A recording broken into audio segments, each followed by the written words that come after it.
പ്രത്യാശയോടുകൂടെ ദൈവത്തിലുള്ള വിശ്വാസത്തിലും ആശ്രയത്തിലും മുൻപോട്ട് പോകുവാൻ സഹോദരിക്ക് ദൈവം കൃപ നൽകി. അതോർത്ത് ഞങ്ങൾ ദൈവത്തെ സ്തുതിക്കുന്നു.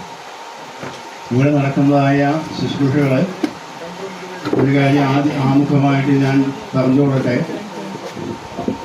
ഈ പ്രിയ സഹോദരിയുടെ ആത്മശാന്തിക്ക് വേണ്ടുന്നതായ ശുശ്രൂഷകളല്ല ഞങ്ങൾ ചെയ്യുന്നത്.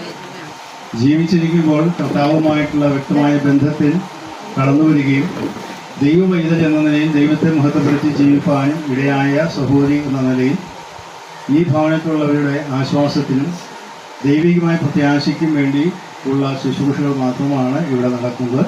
ജീവിച്ചിരിക്കുന്ന എല്ലാ മനുഷ്യരും ഓർക്കണം, നാം എന്നെങ്കിലും ഈ ലോകം വിട്ട് പോകും. എന്നാൽ നമ്മുടെ ഭാവി മരണത്തിന് ശേഷം എന്തായിരിക്കും എന്ന് ഓർക്കുവാനായിട്ടും അതിനുവേണ്ടി ഒരുങ്ങുവാനുമായിട്ടുമാണ് ഈ ഇവിടെയുള്ള ശുശ്രൂഷകൾ ഇടയാക്കേണ്ടത്. അതിനായിട്ട് നമുക്ക് കാതോർക്കാം. ഇപ്പോൾ ഈ ശുശ്രൂഷയുടെ അനുഗ്രഹത്തിനായിട്ട് സഹോദരൻ പി.എ. ഡേവി കടന്നു എന്ന് പ്രാർത്ഥിക്കും. ഇവിടെ നടക്കുന്ന ശുശ്രൂഷകൾക്ക് ശേഷം താമസിയാതെ ഈ മൃതശരീരവുമായിട്ട് ഞങ്ങൾ നെല്ലിക്കുന്നത്തുള്ള ഞങ്ങളുടെ സഭാ അങ്കണത്തിലേക്ക് കൊണ്ടുപോകുന്നു. അവിടെ പോയി അല്പസമയത്തെ ശുശ്രൂഷകൾക്ക് ശേഷമാണ് സെമിത്തേരിയിലേക്ക് പോകുന്നത്. ഇവിടെ നടക്കുന്ന ശുശ്രൂഷകൾ ചുരുങ്ങിയ സമയത്തേക്കേ ഉണ്ടാകുകയുള്ളൂ. യേശുവിൽ ഞങ്ങളെ കൂടാതെ സ്നേഹിക്കുന്ന വാഴ്ത്തപ്പെട്ട സ്വർഗീയ പിതാവേ, മനോഹരമായ ഈ നല്ല സമയത്തിനായി ഞങ്ങൾ സ്തുതിക്കുന്നു. വിശേഷാൽ കഴിഞ്ഞ നീണ്ട 51 വർഷക്കാലം ഈ കുര്യത്തിലുള്ള പ്രദേശത്ത് അവിടുത്തെ താമസിപ്പാൻ തക്കോണം ജീവിപ്പാൻ തക്കോണം ഈ ദേശത്ത് ഇടയാക്കി. ചെറുപ്പക്കാരങ്ങൾ മുതൽ ഇവിടെ നിന്ന് താമസിച്ച് ഈ ദേശത്ത് വിശ്വസ്തോട് ജീവിപ്പാൻ ദൈവമകളെന്ന നിലയിൽ താമസിപ്പാൻ തക്കോണം അവിടുന്ന് ഇടയാക്കി. അനേകർക്ക് ഈ ഭാഗത്തേക്ക് കടന്നു വരുവാനും ഞങ്ങൾക്ക് വന്ന് പാടുവാനും പ്രാർത്ഥിപ്പാനും സാവകാശം നൽകി തന്നു. ശാരീരികമായ ബലഹീനത്വം പെട്ടുള്ള ജോസാടിനെ ഈ മാതാവിന് നല്ല നിലയിൽ ശുശ്രൂഷിപ്പാൻ തക്കോണം ഇടയാക്കി. വീണതിൻ്റെ ശേഷവും തൻ്റെ മകൻ തന്നാലാവുന്നിടത്തോളം ശുശ്രൂഷിപ്പാൻ തക്കോണം ഇടയാക്കി. എന്നാൽ കർത്താവിന് സമീപമായപ്പോൾ കർത്താവ് തൻ്റെ മകളെ കർത്താവിലേക്ക് ചേർപ്പെടുവാൻ തക്കോണം അവിടെ ഇടയാക്കിയതിനായി സ്തോത്രം.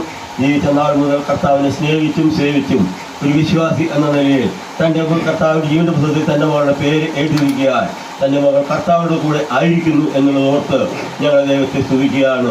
വിട്ടുപിരിഞ്ഞ് ക്രിസ്തുവിനോട് കൂടെയാണ് തൻ്റെ മകൾ കർത്താവിനോട് പോയെങ്കിലും കർത്താവ് തൻ്റെ മകൾ കർത്താവിൻ്റെ കൂടെ ആയിരിക്കുന്നത് ഓർത്ത് ഞങ്ങൾ ഇനി സ്തുതിക്കുന്നു. ഇന്നു മുതൽ കർത്താവിൽ മരിക്കുന്ന വൃദ്ധന്മാർ ഭാഗ്യവന്മാർ എന്ന് വായിക്കുന്ന പോലെ പ്രോത്സാഹിച്ച് വലിയ ഭാഗ്യപതിയുള്ളവളായി തീരുവാൻ തക്കോടെ ഇടയാക്കി കർത്താവിൻ്റെ ഭവനത്തിൽ ഇപ്പോൾ ആയിരിക്കുന്നു എന്നോർത്ത് സ്തോത്രം ചെയ്യുന്നു. കഴിഞ്ഞ നാളുകളിൽ കർത്താവ് തൻ്റെ കഷ്ടവും പ്രയാസവും രോഗവും ദുഃഖവും മുറിവും പല നിലയിലുള്ള പ്രയാസങ്ങളിൽ കടന്നുപോയെങ്കിലും എല്ലാം മാറി ഇപ്പോൾ പിതാവിൻ്റെ സന്നിധിയിൽ ആയിരിക്കുന്നു എന്നോർത്ത് ദൈവത്തെ സ്തുതിക്കുന്നു. ഇവിടെ ഇരുന്ന് പാട്ട് പാടുവാൻ തക്കവണ്ണം എൻ്റെ മക്കളെ ബലപ്പെടുത്തി അതിനായി സ്തോത്രം. തുടർന്ന് നടത്തുന്ന ശുശ്രൂഷയോട് പ്രാർത്ഥിക്കുന്നു. വചനം സംസാരിക്കുന്ന ദാസന് വേണ്ടുന്നതായ കൃപ കൊടുക്കണം. ഇന്നത്തെ വചന കേൾവി നിമിത്തം ഇവിടെ കർത്താവ് ഈ വചനം കേൾക്കുന്ന ആരെങ്കിലും കർത്താവിനെ സ്വന്തരക്ഷമായി സ്വീകരിച്ചിട്ടില്ലെങ്കിൽ അവർ കർത്താവിനെ സ്വന്തരക്ഷമായി സ്വീകരിക്കുന്ന ദിവസമായി തീരുവാൻ അവർ ഇടയാക്കണമേ. ഇവിടുത്തെ ശുശ്രൂഷ കഴിഞ്ഞ് കർത്താവ് സിയോൻ സഭാകളിൽ കൊണ്ടുപോയി അവരുടെ ശുശ്രൂഷ അനുഗ്രഹമായി തീർന്ന് തൻ്റെ മകളുടെ കർത്താവ് നല്ലൊരു അടക്കം ചെയ്യുവാൻ ഭക്തന്മാർ ഭക്തന്മാർ അടക്കം ചെയ്തതുപോലെ അവർ നല്ല നിലയിൽ അടക്കം ചെയ്യുവാൻ കർത്താവ് അവിടുന്ന് ഇടയാക്കുമാറാകണമേ എന്ന് ഞങ്ങൾ അങ്ങോട്ട് പ്രാർത്ഥിക്കുന്നു. നൽകി തന്ന എല്ലാ നന്മകൾക്കായി സ്തോത്രം. ഈ ദേശത്തോർത്തും പ്രാർത്ഥിക്കുന്നു. മാനവമോത്തം കിടക്കണം എല്ലാം കർത്താവായ യേശുക്രിസ്തുവിനുമായി നാം ചോദിക്കുമ്പോൾ കൃപ തോന്നി കേൾക്കണം. സ്വർഗീയ നല്ല പിതാവേ, ആമേൻ. 2:30 മണിയോടുകൂടി ഇവിടെയുള്ള ശുശ്രൂഷകൾ അവസാനിപ്പിക്കുന്നതായിരിക്കും. അതുകൊണ്ട് അടുത്ത ഒരു 20 മിനിറ്റ് സമയം കവിയാതെ സഹോദരൻ സ്പർജൻ ജോൺ ദൈവവചനത്തിൽ നിന്ന് ചില കാര്യങ്ങൾ നമ്മൾ ഓർപ്പിക്കും.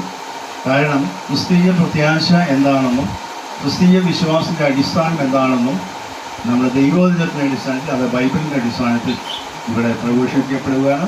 നിങ്ങൾ ശ്രദ്ധയോടുകൂടി കേൾക്കണമേ എന്ന് ഞങ്ങൾ ആഗ്രഹിക്കുന്നു. സഹോദരനായിട്ട് ക്ഷമിക്കും. ദൈവനാമത്തിന് മഹത്വം. ഈ പ്രിയ മാതാവിൻ്റെ വിയോഗത്തോടുള്ള ബന്ധത്തിൽ ഇവിടെ മാതാവിനോടുള്ള ബന്ധത്തിൽ ആ സ്നേഹത്തോടുകൂടെ ഇവിടെ ആയിരിക്കുന്ന പ്രിയ നാട്ടുകാരെ, ബന്ധുമിത്രാദികളെ, ഈ ഒരു അവസരത്തിൽ ഞങ്ങളുടെ അനുശോചനവും ദുഃഖവും ഇവിടെ രേഖപ്പെടുത്തുകയാണ്. പല പ്രാവശ്യം ഈ ഭവനത്തിൽ വരുവാനും പ്രിയ മാതാവിനെ കാണുവാനും പ്രിയപ്പെട്ടവരെയൊക്കെ കാണുവാൻ കഴിഞ്ഞിട്ടുണ്ട്. ആ സമയത്തൊക്കെ വളരെ സന്തോഷത്തോടു കൂടെ സ്വീകരിക്കുന്ന ആ മാതാവിൻ്റെ മുഖം ഇപ്പോഴും മനസ്സിൽ നിൽക്കുന്നു. എന്നാൽ ഇപ്പോൾ നാം കേട്ടതുപോലെ പ്രിയപ്പെട്ടവൾ അവരുടെ ദേഹവിയോഗമാണ് അവിടെ സംഭവിച്ചിരിക്കുന്നത് എന്ന് പറഞ്ഞാൽ ആത്മാവ് തന്നിൽ നിന്ന് വേർപ്പെട്ടിരിക്കുന്ന ഒരു സമയത്താണ് നാം നിൽക്കുന്നത്. എന്നാൽ ഈ വേദന നിറഞ്ഞ ഈ സാഹചര്യത്തിലും ദൈവം നിങ്ങളെ ധാരാളമായിട്ട് ആശ്വസിപ്പിക്കട്ടെ. ഈ മരണം എന്ന് പറയുമ്പോൾ ഞാനിതിനെക്കുറിച്ച് അമ്മയെക്കുറിച്ച് കുറേയേറെ പറയുവാൻ ആഗ്രഹിക്കുന്നില്ല. കാരണം നിങ്ങൾക്ക് എന്നേക്കാൾ കൂടുതൽ ഈ അമ്മയെ അറിയുന്ന ആളുകളാണ്. ഞാൻ എന്തു പറഞ്ഞാലും അത് ഒരു കുറവായിട്ട് മാത്രമേ നിൽക്കുകയുള്ളൂ. അതുകൊണ്ട് നമ്മുടെ ഈ സമയത്ത് അല്പമായിട്ട് നമ്മെ ചിന്തിപ്പിക്കുന്ന ഒരു കുറച്ച് കാര്യങ്ങൾ നിങ്ങൾക്ക് ചിന്തയ്ക്ക് വേണ്ടി മാത്രമായിട്ട് ഞാൻ പറയാനായിട്ട് ആഗ്രഹിക്കുക. നമ്മുടെ ജീവിതത്തിൽ നാം പലപ്പോഴും പല പാഠങ്ങൾ പഠിക്കാറുണ്ട്. ഞാൻ ചിന്തിക്കുന്നത് ഈ പ്രിയ മാതാവ് ജീവിച്ചിരുന്ന കാലഘട്ടത്തിൽ ഈ പ്രിയ മാതാവിനോടൊപ്പം ജീവിച്ച നിങ്ങളൊക്കെ പല പാഠങ്ങൾ മാതാവിൽ നിന്ന് ഉൾക്കൊള്ളുവാൻ കഴിഞ്ഞിട്ടുണ്ട് എന്നാണ് ഞാൻ മനസ്സിലാക്കുന്നത്. കേവലം ജീവിച്ചിരുന്നപ്പോൾ മാത്രമല്ല, ഇങ്ങനെ കിടക്കുമ്പോഴും ചില പാഠങ്ങൾ മനുഷ്യരെ സംബന്ധിച്ച് ചിന്തിപ്പാനായിട്ട് ധാരാളമുണ്ട്. ഒരു മനുഷ്യനായിട്ട് ഈ ഭൂമിയിൽ ജീവിക്കുമ്പോൾ നമുക്ക് ആർക്കെങ്കിലും പറയാൻ കഴിയുമോ, ഞാൻ മരണം വരെ ആരുടെയും സഹായമില്ലാതെ ജീവിക്കുവാൻ കഴിയുന്ന ആളാണെന്നുള്ളത്? അങ്ങനെ ആർക്കും പറയാനായിട്ട് കഴിയുകയില്ല. നമ്മളൊക്കെ ഈ ഭൂമിയിൽ ജീവിക്കുമ്പോൾ പല നിലകളിലുള്ള സഹായങ്ങൾ നമുക്ക് ആവശ്യമുണ്ട്. ഒരു പക്ഷേ രോഗം വന്നു കഴിഞ്ഞാൽ നമുക്ക് രോഗത്തിനോടുള്ള ബന്ധത്തിൽ നമ്മെ സഹായിപ്പാനായിട്ട് ശുശ്രൂഷിപ്പാനായിട്ട് ആളുകളെ ആവശ്യമുണ്ട്. ഈ പ്രിയ മാതാവിൻ്റെ ജീവിതത്തോടുള്ള ബന്ധത്തിൽ നമുക്കത് ചിന്തിക്കുവാനായിട്ട് കഴിയുന്ന കാര്യമാണ്. ഇനി പോട്ടെ, നമ്മളൊക്കെ ആരെങ്കിലും, എനിക്ക് തോന്നുന്നില്ല ഇവിടെ നിൽക്കുന്നവരിൽ ആരും ഇതുവരെ ഒരു ഡോക്ടറെ പോലും കാണാത്ത ആളുകൾ ഉണ്ടാകുമോ എന്നെനിക്ക് സംശയമാണ്.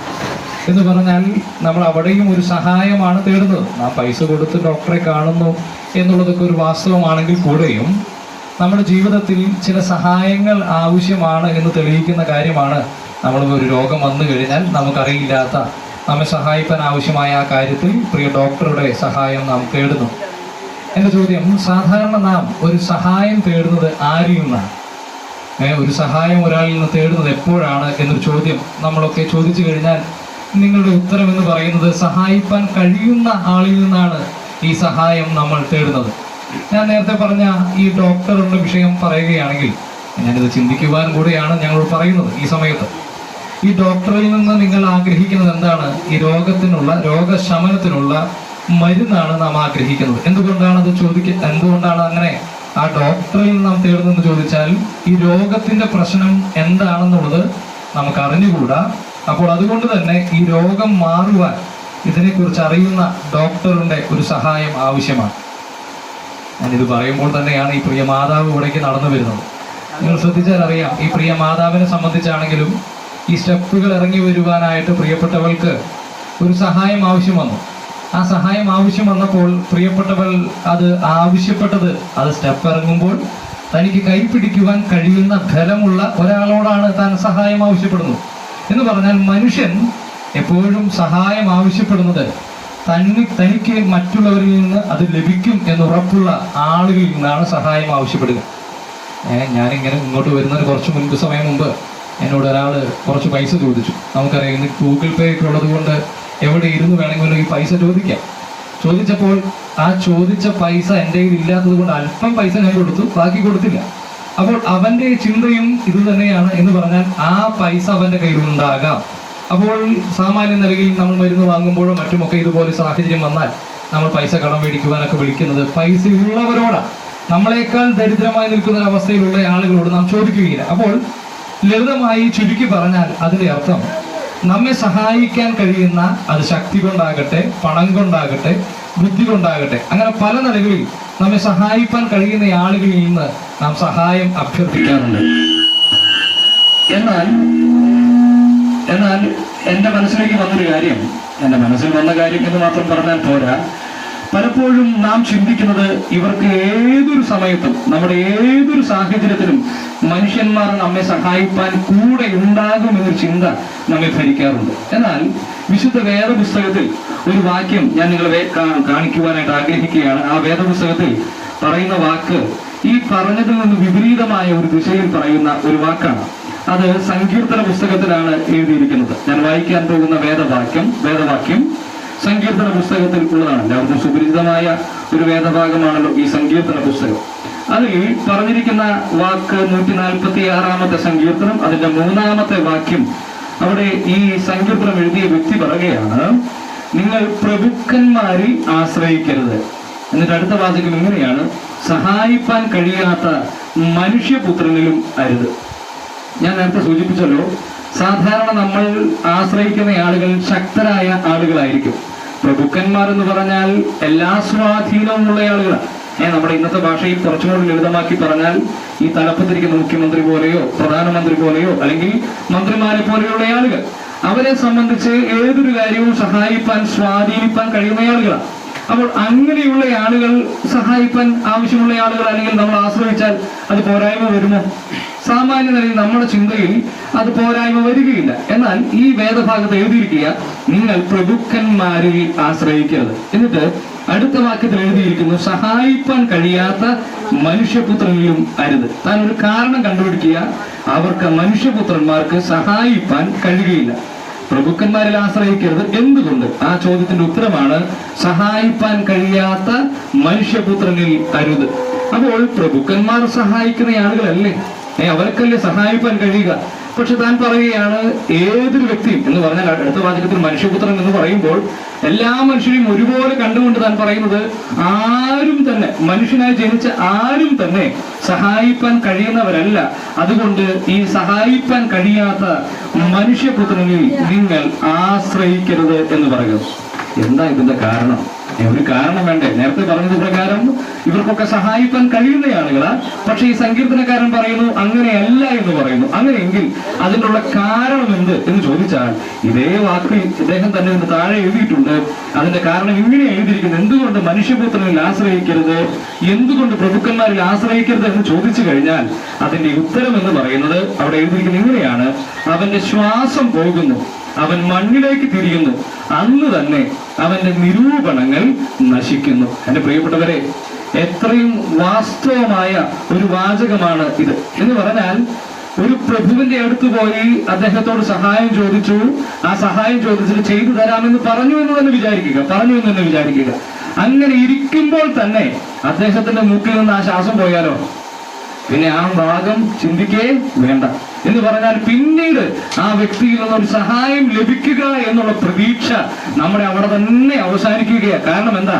ഇനി അദ്ദേഹത്തിന് ചിന്തിക്കാൻ കഴിയുകയില്ല, അദ്ദേഹത്തിന് ആരെയും സ്വാധീനിക്കുവാൻ കഴിയുകയില്ല, അദ്ദേഹത്തിന് ഒന്നും തന്നെ പ്രവർത്തിക്കുവാൻ കഴിയുകയില്ല. പിന്നെ എന്താ തനിക്ക് കഴിയുക?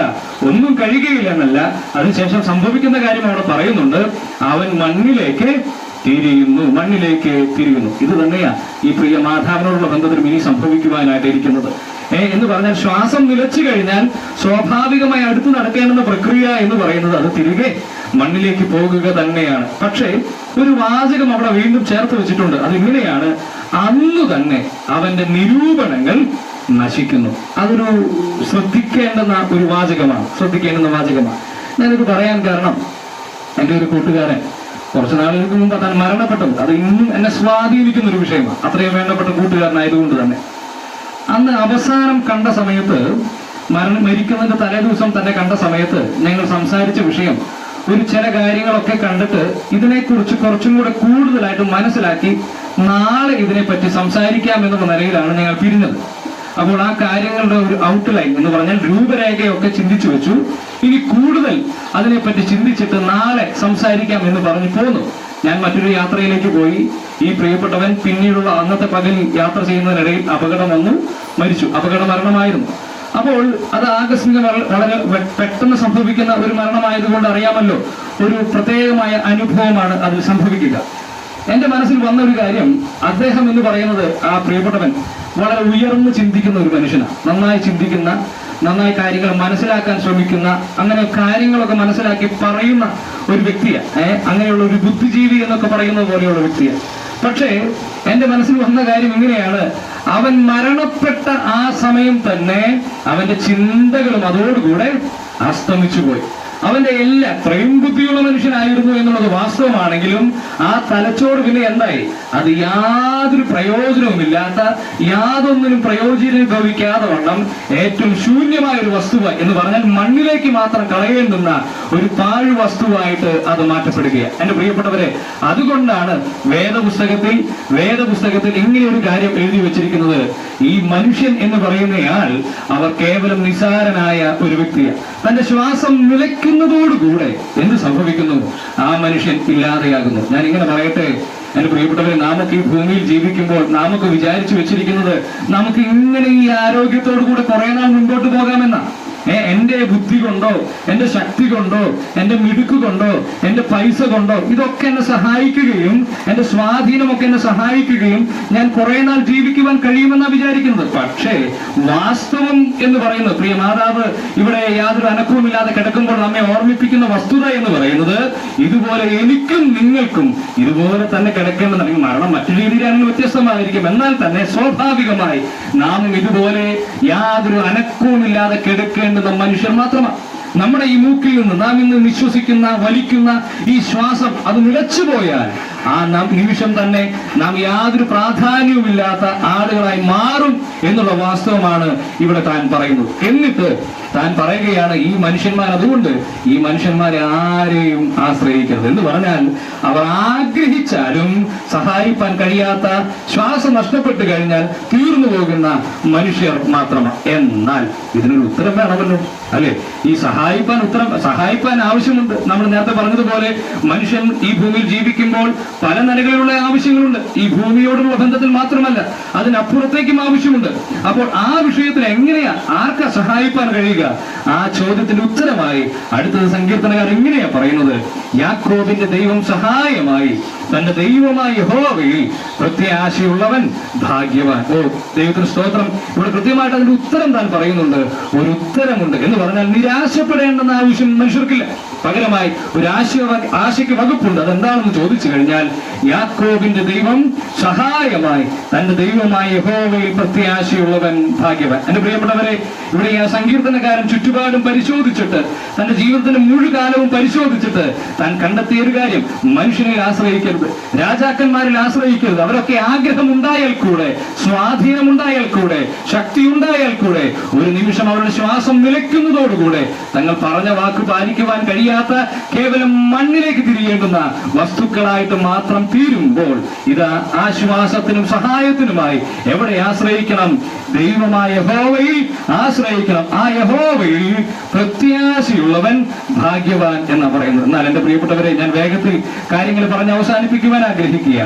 ദൈവത്തിൽ ആശ്രയിച്ചാൽ മാത്രമാണ്, അല്ലെങ്കിൽ ദൈവത്തിൽ പ്രത്യാശയുള്ളവന് മാത്രമാണ് ഭാഗ്യവാൻ എന്ന് ഇവിടെ എഴുതിയിരിക്കുന്നത്. പൈസയുള്ളവൻ ഭാഗ്യവാൻ എന്നല്ല എഴുതിയിരിക്കുന്നത്. സാധാരണ നാം ലോട്ടറി ടിക്കറ്റ് എടുക്കുവാൻ പോകുമ്പോൾ ഭാഗ്യവാൻ ഭാഗ്യവാൻ എന്ന് പറയാറുണ്ട്. നാളത്തെ ഭാഗ്യവാൻ നിങ്ങളായിരിക്കാമെന്ന് പറയാറുണ്ട്. പലപ്പോഴും നാം വിചാരിച്ചു വെച്ചിരിക്കുന്നത് അല്പം പൈസ ഉണ്ടായാൽ നാം ഭാഗ്യവാന്മാരായി തീരുമെന്ന. അല്പം പഠിപ്പുണ്ടായാൽ പലപ്പോഴും അങ്ങനെയാ പറയാ, നല്ല വിദ്യാഭ്യാസം ലഭിച്ചു കഴിഞ്ഞാൽ ഭാഗ്യവാനാന്ന് പറയും. ഒരുപക്ഷെ മറുരാജ്യത്തേക്ക് പോകുവാൻ കഴിഞ്ഞാൽ ഭാഗ്യവാൻ എന്ന് പറയും. പക്ഷേ എന്റെ പ്രിയപ്പെട്ടവരെ, ഞാൻ പറയട്ടെ, ഇതൊന്നുമല്ല ശരിയായ ഭാഗ്യം.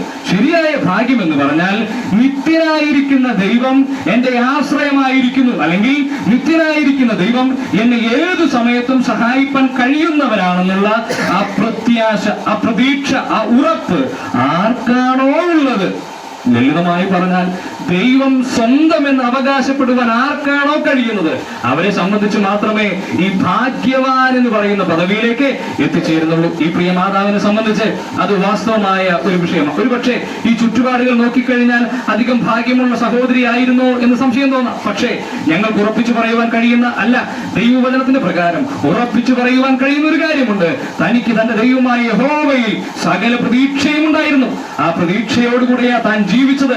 അതുകൊണ്ട് തന്നെ പ്രിയപ്പെട്ടവൾ വളരെയേറെ ഭാഗ്യവതിയായിരുന്നു. എന്നാൽ എന്റെ പ്രിയപ്പെട്ടവരെ, നമുക്കറിയുന്നത് പോലെ, നാം നേരത്തെ ഞാനിവിടെ വായിച്ചത്, ദൈവത്തെ സ്വന്തമാക്കുന്നവർക്കാണ് ഭാഗ്യം എന്ന് പറയുന്നത്. പക്ഷേ പരിശുദ്ധനായ ദൈവവും അശുദ്ധനായ മനുഷ്യനും തമ്മിൽ ഒരു പ്രതിസന്ധി അവിടെ നിൽക്കുന്നുണ്ട്. എന്ന് പറഞ്ഞാൽ എന്റെ ദൈവം എന്ന് പറയുവാൻ മനുഷ്യന് കഴിയണമെങ്കിൽ മനുഷ്യൻ ഈ ദൈവത്തിന്റെ പരിശുദ്ധമായ അവസ്ഥയിലേക്ക് വന്നു ചേരണം. എന്നാൽ അശുദ്ധനായ മനുഷ്യനെ സംബന്ധിച്ച് ദൈവത്തെയും മനുഷ്യനെയും അകറ്റുന്ന ഒരു പ്രശ്നമുണ്ട്. അതിനെ വിളിക്കുന്ന പേരാണ് പാപം എന്ന് പറയുന്നത്. എന്ന് പറഞ്ഞാൽ പരിശുദ്ധനായ ദൈവത്തിന്റെ സന്നിധിയിലേക്ക് അശുദ്ധികൾ നിറഞ്ഞ, തിന്മകൾ നിറഞ്ഞ, പോരായ്മകൾ നിറഞ്ഞ, കുറ്റങ്ങൾ നിറഞ്ഞ അങ്ങനെയുള്ള മനുഷ്യൻ എങ്ങനെയാ പ്രവേശിക്കുവാൻ കഴിയുക? എങ്ങനെയാ അവകാശപ്പെടുത്തുവാൻ കഴിയുക? എങ്ങനെയാ എന്റെ സ്വന്തം എന്ന് പറയുവാൻ കഴിയുക? ഒരു എലിജിബിലിറ്റി ഉണ്ട്. ആ എലിജിബിലിറ്റി എന്ന് പറയുന്നത് ദൈവത്തെ പോലെ പരിശുദ്ധനാക്കുക എന്നുള്ളതാണ്. പക്ഷേ ആർക്കെങ്കിലും അത് സാധ്യമാണോ? ഏതെങ്കിലും മനുഷ്യർക്ക് അത് സാധ്യമാണോ? പോട്ടെ. ഇനി എന്തെങ്കിലും പ്രവർത്തിച്ചാൽ അത് സാധ്യമാണോ? അതും പോട്ടെ. എത്രയൊക്കെ പണം ചെലവാക്കിയാൽ ആ പരിശുദ്ധി വാങ്ങി ലഭിക്കുമോ? ഇല്ല. പിന്നെ അപ്പോൾ എന്താ പ്രശ്നം?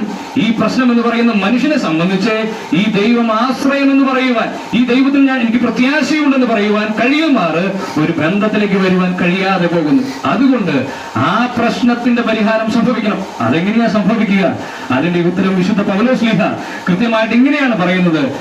താൻ പറയുമ്പോൾ ഇങ്ങനെ പറയുന്ന തിമോഥെയോസിന്റെ ലേഖനത്തിലാണ് താൻ അത് പറയുന്നത്. ഇങ്ങനെയാ പറയുന്നത്: യേശു ക്രിസ്തു പാപികളെ രക്ഷിപ്പാൻ ലോകത്തിൽ വന്നു എന്ന്. എന്റെ പ്രിയപ്പെട്ടവരെ, വളരെ പ്രഖ്യാപിതമായ, അല്ലെങ്കിൽ ഈ കാലഘട്ടത്തിലെല്ലാം മുൻകാലഘട്ടത്തിലും ഈ ഭൂമിയെ മുഴുവൻ കുലുക്കിമറിച്ച, അല്ലെങ്കിൽ മനുഷ്യ ചരിത്രത്തെ മുഴുവൻ മാറ്റിമറിച്ച, മനുഷ്യർക്ക് ദൈവത്തോട് അടുക്കുവാനായിട്ട് സഹായിച്ച ഒരു വാക്യശകലമാണ് ഞാൻ പറഞ്ഞത്. എന്ന് പറഞ്ഞാൽ യേശു ക്രിസ്തു പാപികളെ രക്ഷിപ്പാൻ ലോകത്തിൽ വന്നു എന്ന് പറഞ്ഞാൽ, ഞാൻ നേരത്തെ പറഞ്ഞല്ലോ, മനുഷ്യന് രക്ഷ ആവശ്യമാണ്, സഹായം ആവശ്യമാണ്. പക്ഷേ ദൈവത്തെ സ്വന്തമാക്കാൻ കഴിയാത്ത മനുഷ്യന് എങ്ങനെയാ സഹായം ലഭിക്കുക? അതിനുള്ള പോം വഴിയായി യേശു ക്രിസ്തു ഈ പാപികളെ ദൈവത്തോട് അടുപ്പിക്കുവാനായി ഈ ലോകത്തിലേക്ക് വന്നു എന്നുള്ളതാണ്. അത് തന്നെയാണ് മറ്റൊരു ഭാഗത്ത് തിമോഥെയോസിന്റെ ലേഖനത്തിൽ പൗലോസ് എങ്ങനെയാ പറയുന്നത്? യേശു ക്രിസ്തു ദൈവത്തിനും മനുഷ്യർക്കും മധ്യസ്ഥനായി നിന്നുകൊണ്ട് മനുഷ്യർക്ക് വേണ്ടി തന്റെ ജീവനെ മറുവില നൽകുവാനായി വന്നു എന്നുള്ളതാണ് അവിടെ എഴുതിയിരിക്കുന്നത്. എന്റെ പ്രിയപ്പെട്ടവരെ, ഞാൻ ഇങ്ങനെ വേഗത്തിൽ പറഞ്ഞ് അവസാനിപ്പിക്കട്ടെ. പാപികളായ മനുഷ്യന്റെ പാപത്തിന്റെ പരിഹാരം സംഭവിച്ചാലേ പാപിയായ അശുദ്ധനായ മനുഷ്യനെ ദൈവത്തിന്റെ സഹായം അവകാശപ്പെടുത്തുവാൻ കഴിയുമാറ് ദൈവം എന്റെ പ്രത്യാശയെന്നും സ്വന്തമെന്നും അവകാശപ്പെടുവാൻ കഴിയുകയുള്ളൂ. അങ്ങനെ ആയിത്തീരണമെങ്കിൽ ഈ പ്രശ്നമായിരിക്കുന്ന പാപത്തിന്റെ മോചനം, പാപത്തിന്റെ പരിഹാരം സംഭവിക്കണം. അതെവിടെയാ സംഭവിച്ചത്? എങ്ങനെയാ സംഭവിച്ചതെന്ന് ചോദിച്ചാൽ അതിന്റെ ഉത്തരമായിട്ടാണ് യേശു ക്രിസ്തു ഈ ഭൂമിയിലേക്ക് അവതരിക്കുവാൻ കാരണമായിട്ട് തീർന്നത്. ഇനി ഒരു ഡിസംബർ മാസം വരാൻ പോകുന്നുണ്ട്. ആ ഡിസംബർ മാസം ക്രിസ്തുമസ് നാം ആഘോഷിക്കാറുണ്ട്. പക്ഷേ എന്തിനായി ക്രിസ്തു വന്നത് എന്നുള്ളത് ചിന്തിക്കാറുണ്ടോ? ഈ ക്രിസ്തു വന്നത് ഒരേ ഒരു ആവശ്യത്തിനു വേണ്ടിയാ. നേരത്തെ പറഞ്ഞ ഭാഗ്യകരമായ അവസ്ഥയിലേക്ക് മനുഷ്യനെ കൊണ്ടെത്തിക്കുവാൻ, യാക്കോബിന്റെ സഹായമായിരിക്കുന്ന ദൈവത്തിങ്കിലേക്ക് മനുഷ്യരെ എത്തിക്കുവാനായി ഈ ഭൂമിയിലേക്ക് പാപം നിറഞ്ഞിരിക്കുന്ന മനുഷ്യന്റെ പാപത്തിന്റെ പരിഹാരം വരുത്തുവാനാ യേശു ക്രിസ്തു ഈ ഭൂമിയിലേക്ക് വന്നത്. എങ്ങനെയാ വന്നത്? അല്ലെങ്കിൽ എന്താ ചെയ്തത്? നാം നേരത്തെ വായിച്ച, അല്ലെങ്കിൽ ഞാൻ പറഞ്ഞ വാചകം ഇങ്ങനെയാണല്ലോ: താൻ തന്നെ ഒരു മറുവിലയായി.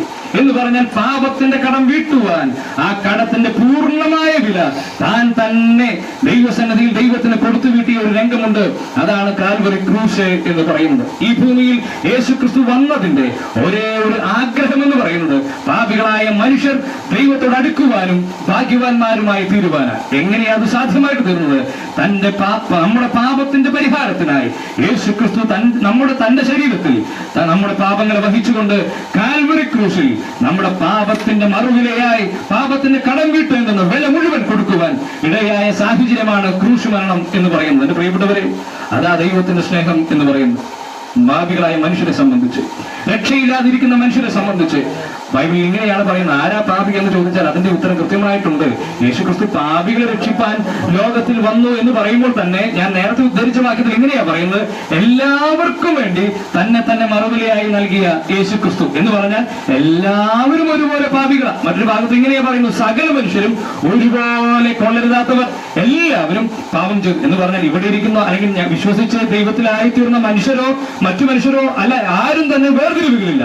എല്ലാവരും ഒരുപോലെ ദൈവസന്നിധിയിലേക്ക് വരുവാൻ യോഗ്യതയില്ലാത്തവർ. പക്ഷേ അങ്ങനെയുള്ള മനുഷ്യരെ രക്ഷിച്ചുകൊണ്ട് ഈ ഭൂമിയിലേക്ക്, ആ മനുഷ്യരെ രക്ഷിപ്പാനായിട്ട് അവരെ സ്നേഹിച്ചുകൊണ്ട് ഈ ഭൂമിയിലേക്ക് യേശു ക്രിസ്തു വന്നിട്ട് മനുഷ്യൻ ചെയ്ത തെറ്റുകളെ മുഴുവൻ തന്റെ ശരീരത്തിൽ ഏറ്റെടുത്തുകൊണ്ട് മനുഷ്യർക്കിടയിലും ദൈവത്തിനിടയിലും നിന്നിരുന്ന ആ പാപത്തിന്റെ പ്രശ്നത്തിന് പരിഹാരമായി, മറുവിലയായി തന്റെ ജീവനെ അർപ്പിച്ച കാഴ്ചയാണ് കാൽവരി ക്രൂശിൽ കാണുവാനായിട്ട് കഴിയുന്നത്. ഞാൻ ഇങ്ങനെ പറയട്ടെ, ഈ നിത്യനായിരിക്കുന്ന ദൈവം നമ്മെ പ്രതി മനുഷ്യനായിട്ട് വന്ന് ഈ കാൽവരി ക്രൂശിൽ ക്രൂശിൽ നാം അനുഭവിക്കേണ്ടുന്ന പാപത്തിന്റെ സകല ശിക്ഷയും അനുഭവിക്കുവാൻ ഇടയായിട്ട് തീർന്നു.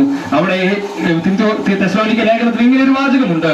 എന്താ സുവിശേഷം അനുസരിക്കാത്തവർക്ക് അല്ലെങ്കിൽ യേശു ക്രിസ്തുവിനെ അംഗീകരിക്കാത്തവർക്കുള്ള ശിക്ഷ എന്ന് ചോദിച്ചാൽ അതിന്റെ ഉത്തരം ഇങ്ങനെയാണ്: യേശു ക്രിസ്തുവിന്റെ സന്നിധാനവും അവന്റെ വല്ലഭത്വത്തോടു കൂടിയ മഹത്വവും വിട്ടകുന്ന നാശത്തിലേക്ക് പോകേണ്ടി വരും. എന്റെ പ്രിയപ്പെട്ടവരെ, ആ അനുഭവം ഒഴിവാക്കുവാനായി അതിന് മറ്റൊരർത്ഥം എന്ന് പറഞ്ഞാൽ ദൈവത്തെ സ്വീകരിക്കുന്നവർക്ക് ദൈവത്തോടൊപ്പം ദൈവത്തിന്റെ സന്നിധാനവും അവിടുത്തെ മഹത്വവും അനുവദിക്കപ്പെട്ടിരിക്കുന്നു, അവകാശമായിട്ട് ഇരിക്കുന്നു എന്നുള്ളതാണ്. എന്റെ പ്രിയപ്പെട്ടവർ, ഞാൻ ഇങ്ങനെ പറഞ്ഞ് അവസാനിപ്പിക്കട്ടെ.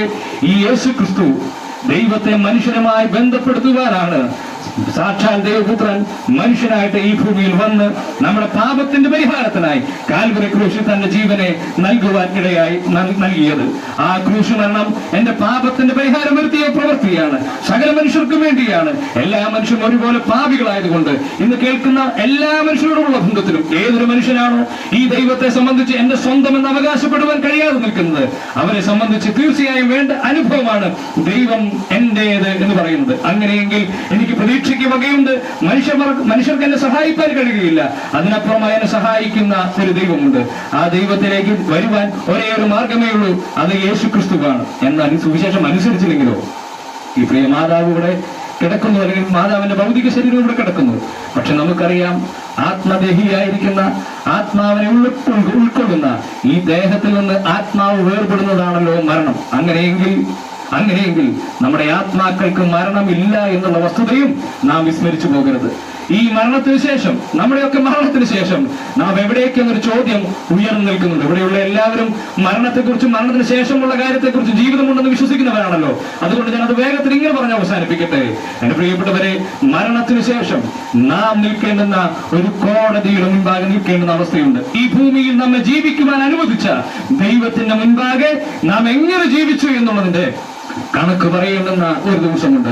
ആ ദിവസത്തിൽ ഈ പാപപരിഹാരം സംഭവിച്ചിട്ടില്ലെങ്കിൽ, എന്റെ പ്രിയപ്പെട്ടവരെ, ആ വ്യക്തിയെ സംബന്ധിച്ച് ഞാൻ നേരത്തെ പറഞ്ഞത്, സുവിശേഷം അനുസരിക്കാത്തത് കൊണ്ട്, യേശു ക്രിസ്തുവിനെ സ്വീകരിക്കാത്തത് കൊണ്ട് നിത്യനാശത്തിലേക്ക് പോകേണ്ടി വരും. അത് സന്തോഷത്തോടുകൂടിയല്ല ഞങ്ങൾ പറയുന്നത്, അല്ലെങ്കിൽ നിങ്ങളെ പേടിപ്പിക്കുവാൻ പറയുന്നതല്ല. ഹൃദയത്തിൽ ഈ പ്രിയ മാതാവിനോടുള്ള ബന്ധത്തിൽ സകല പ്രയത്നവും കഴിച്ച്, എല്ലാ ഉത്സാഹവും കഴിച്ച് നിങ്ങൾ അധ്വാനിച്ച് പ്രിയപ്പെട്ട മാതാവിനെ നോക്കിയവരാണ്. സ്നേഹം ആവശ്യത്തിലധികം കൊടുത്തുകൊണ്ട് സ്നേഹിച്ചവരാ.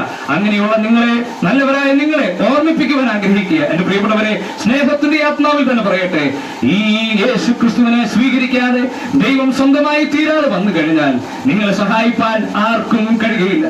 മരണത്തിന് ശേഷം നിങ്ങളുടെ ആത്മാവ് ദൈവത്തിന്റെ കോടതി മുൻപാകെ നിൽക്കുമ്പോൾ പാപത്തിന്റെ പരിഹാരം സംഭവിച്ചിട്ടില്ലെങ്കിൽ, ഈ യേശു ക്രിസ്തുവിനെ നിങ്ങൾ വിശ്വസിച്ചിട്ടില്ലെങ്കിൽ, ഈ ക്രൂശ് മരണം നിങ്ങൾക്ക് വേണ്ടിയാണെന്ന് നിങ്ങൾ ഏറ്റുപറഞ്ഞിട്ടില്ലെങ്കിൽ, എന്റെ പ്രിയപ്പെട്ടവരെ, യാതൊരു മടിയും കൂടാതെ, അല്ലെങ്കിൽ യാതൊരു വ്യവസ്ഥയ്ക്ക് മാറ്റമില്ലാതെ നിത്യമായ നാശത്തിലേക്ക് നടന്നു പോകേണ്ടി വരും, വീണു പോകേണ്ടി വരും. അത് വരാതെ ഇരിക്കുവാനാ ഈ സ്നേഹത്തിന്റെ ആത്മാവിൽ പ്രിയപ്പെട്ട നാട്ടുകാരോട്, പ്രിയപ്പെട്ട സ്നേഹിതരോട്, ബന്ധുക്കളോട് ഞങ്ങൾ ഈ വിഷയം പറയുന്നത്. അതുകൊണ്ട് എന്റെ പ്രിയപ്പെട്ട സ്നേഹിതരെ, എന്റെ പ്രിയപ്പെട്ട സഹോദരങ്ങളെ, ഈ പ്രിയ മാതാവ് ഭാഗ്യവതിയാണ്.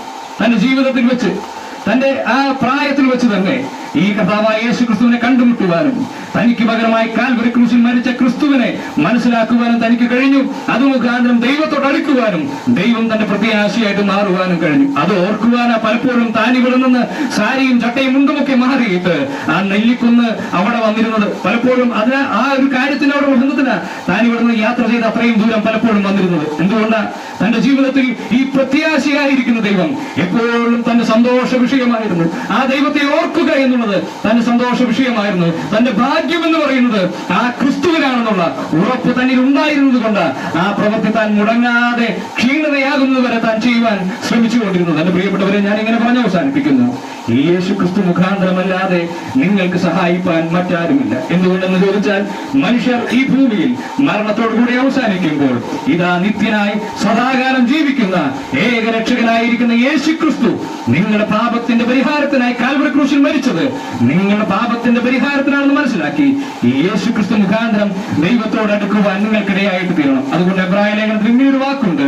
അവിടെ ഇങ്ങനെ എഴുതിയിരിക്കുന്നത്, യേശു ക്രിസ്തു മുഖാന്തരം ദൈവത്തോട് അടുക്കുന്നവർക്ക് വേണ്ടി താൻ പക്ഷപാതം കഴിക്കുവാൻ സദാ ജീവിക്കുന്നവനാകയാൽ അവരെ രക്ഷിപ്പാൻ പൂർണ്ണ പ്രാപ്തൻ ആകുന്നു. എന്റെ പ്രിയപ്പെട്ടവരെ, ഇവിടെയുള്ള മനുഷ്യർക്ക്, ഇവിടെയുള്ള സഹോദരങ്ങൾക്ക്, ഇവിടെയുള്ള കർമ്മങ്ങൾക്ക്, ആചാരങ്ങൾക്ക്, രീതികൾക്ക് ഒന്നും ദൈവസന്നിധിയിലേക്ക് മനുഷ്യരെ കൂട്ടിക്കൊണ്ടുപോകാൻ കഴിയാതിരിക്കുമ്പോൾ ഇതാ സാക്ഷാൽ ദൈവം, നിത്യനായിരിക്കുന്ന ദൈവം, ജീവിക്കുന്ന ദൈവം മനുഷ്യനായി ഈ ഭൂമിയിലേക്ക് വന്ന് മനുഷ്യന്റെ പാപത്തിന്റെ പരിഹാരം പൂർണ്ണമായി കാൽവരി ക്രൂശിൽ തികച്ചിട്ട് മരണത്തെ തോൽപ്പിച്ച് മൂന്നാം നാൾ ഉയർത്തെഴുന്നേറ്റ് ഇന്നും നിങ്ങൾ ആ യേശു ക്രിസ്തുവിനെ ഏറ്റുപറയുമ്പോൾ ആ ദൈവത്തെ അടുപ്പിക്കുവാൻ കഴിയുന്നവനായി നിൽക്കുകയാണ്. അതുകൊണ്ട് ആ ദൈവ മുഖാന്തരം, യേശു ക്രിസ്തു മുഖാന്തരം ദൈവത്തെ സ്വന്തമാക്കി ഭാഗ്യവാന്മാരായിട്ട് തീർന്ന് ആ ദൈവത്തിൽ പൂർണ്ണ പ്രത്യാശയുള്ളവരായി ഈ ഭൂമിയിൽ ജീവിപ്പാൻ ദൈവം നിങ്ങളെ സഹായിക്കട്ടെ. ഈ പ്രിയമാതാവിന് ആ പ്രത്യാശയുണ്ട്. അതുകൊണ്ട് കാഹളം മുടങ്ങുമ്പോൾ അല്ല, ദൈവത്തിന്റെ നീതിന്യായ കോടതിയുടെ മുമ്പാകെ താൻ വിസ്തരിക്കപ്പെടുമ്പോൾ തനിക്ക് പകരമായി പാപങ്ങൾക്ക് പരിഹാരം വരുത്തി യേശു ക്രിസ്തുവിൽ താൻ വിശ്വസിച്ചതുകൊണ്ട് സ്വതന്ത്രയായി ദൈവസന്നിധിയിലേക്ക് പ്രവേശിക്കുന്ന ഒരു നാളുണ്ട്. ആ നാൾ ഭാഗ്യകരമായ അവസ്ഥയാണ്. അത് ഈ മാതാവിനെ ശുശ്രൂഷിച്ച, സ്നേഹിച്ച, ഇവർക്ക് വേണ്ടി എല്ലാ പ്രയത്നവും ചെയ്ത നിങ്ങൾക്കും അനുഭവമായിട്ട് തീരട്ടെ എന്ന പ്രാർത്ഥനയോടുകൂടെ ഞാൻ നിർത്തുന്ന ദൈവം നിങ്ങൾ ധാരാളമായിട്ട് സഹായിക്കുമാറാണ്. ഇപ്പോൾ ഒരു പാട്ടിൻ്റെ ശീല പാടും. അതിനുശേഷം കുഞ്ഞുമാൻ സഭയം പ്രാർത്ഥിച്ച് ഈ ശുശ്രൂഷകൾ അവസാനിപ്പിക്കുന്നതായിരിക്കും.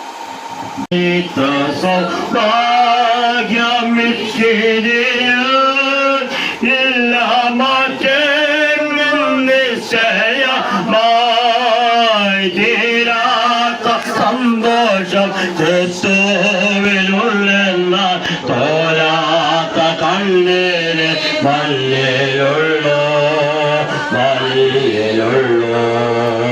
തീരാത്ത സന്തോഷം ക്രിസ്തുവിലുള്ള തോരാത്ത കണ്ണീര് മഞ്ഞിലുള്ളൂ, മഞ്ഞിലുള്ളൂ. ആശ്രയം യേശുവിൽ ഭാഗ്യവാൻ ഞാൻ, ഭാഗ്യവാൻ ഞാൻ. ആശ്വാസമെന്നിൽ ഭാഗ്യവാൻ ഞാൻ, ഭാഗ്യവാൻ ഞാൻ. താൻ മരിച്ചാൽ സ്വർഗത്തിൽ അവിടുത്തെ സന്നിധിയിൽ വിശ്രമിക്കും എന്നുള്ള വലിയ ഉറപ്പും ധൈര്യവും തനിക്കുണ്ടായിരുന്നു. അതോർത്ത് നന്ദിയോടെ സ്തോത്രം. കർത്താവെ, കാലാകാലങ്ങളിൽ ഞങ്ങളെ ഓരോരുത്തരെയും ആ പാപക്ഷമ പ്രാപിപ്പാൻ, കർത്താവിന്റെ സന്നിധിയിൽ വന്ന് അഭയം പ്രാപിപ്പാൻ ഞങ്ങൾക്കിടയായതുകൊണ്ട് നന്ദിയോടെ സ്തോത്രം. ലംഘനം ക്ഷമിച്ചും പാപം മറച്ചും കിട്ടിയ മനുഷ്യൻ ഭാഗ്യവാൻ. കർത്താവെ, ഞങ്ങളുടെ ലംഘനങ്ങളെ ക്ഷമിച്ച് ഞങ്ങളുടെ പാപങ്ങളെ മറച്ചു. ആ ക്രൂശിലെ രക്തം ചിന്തിയത് ഞങ്ങൾ ആശ്രയിച്ചപ്പോൾ, ഞങ്ങൾ വിശ്വസിച്ചപ്പോൾ ആ ക്രൂശിൽ ഞങ്ങളുടെ ലംഘനങ്ങളെ മറച്ചു. അതിനായിട്ട് നന്ദിയോടെ സ്തോത്രം. ഇന്ന് ദൈവമക്കൾ എന്നുള്ള നിലയിൽ ഞങ്ങൾക്ക് സന്തോഷിപ്പാൻ ഇടയുണ്ട്. അതോർത്ത് നന്ദിയോടെ സ്തോത്രം. പ്രിയദാസി രോഗിയായി ക്ഷീണവതിയായി ചില നാളുകൾ കഴിഞ്ഞുവെങ്കിലും കർത്താവ് കൂടെ ഇരുന്ന് ആശ്വാസം കൊടുത്തു.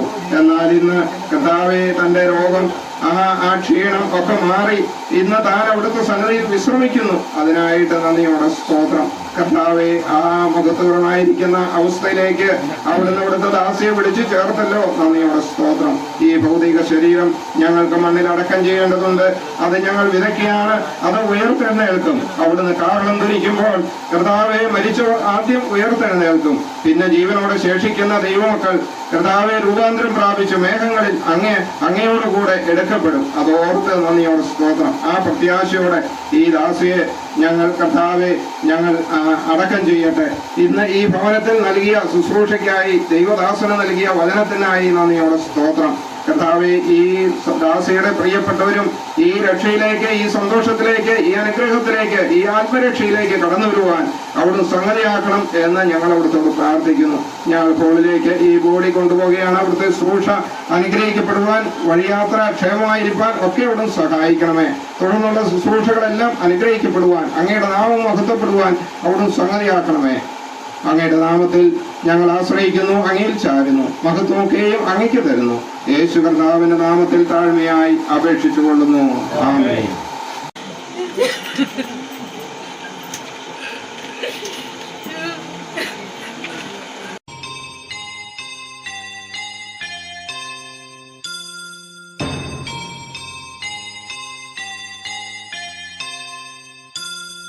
പോകുന്നേ ഞാനും എൻ ഗൃഹം തേടി ദൈവത്തോടൊത്തുറങ്ങിടാൻ.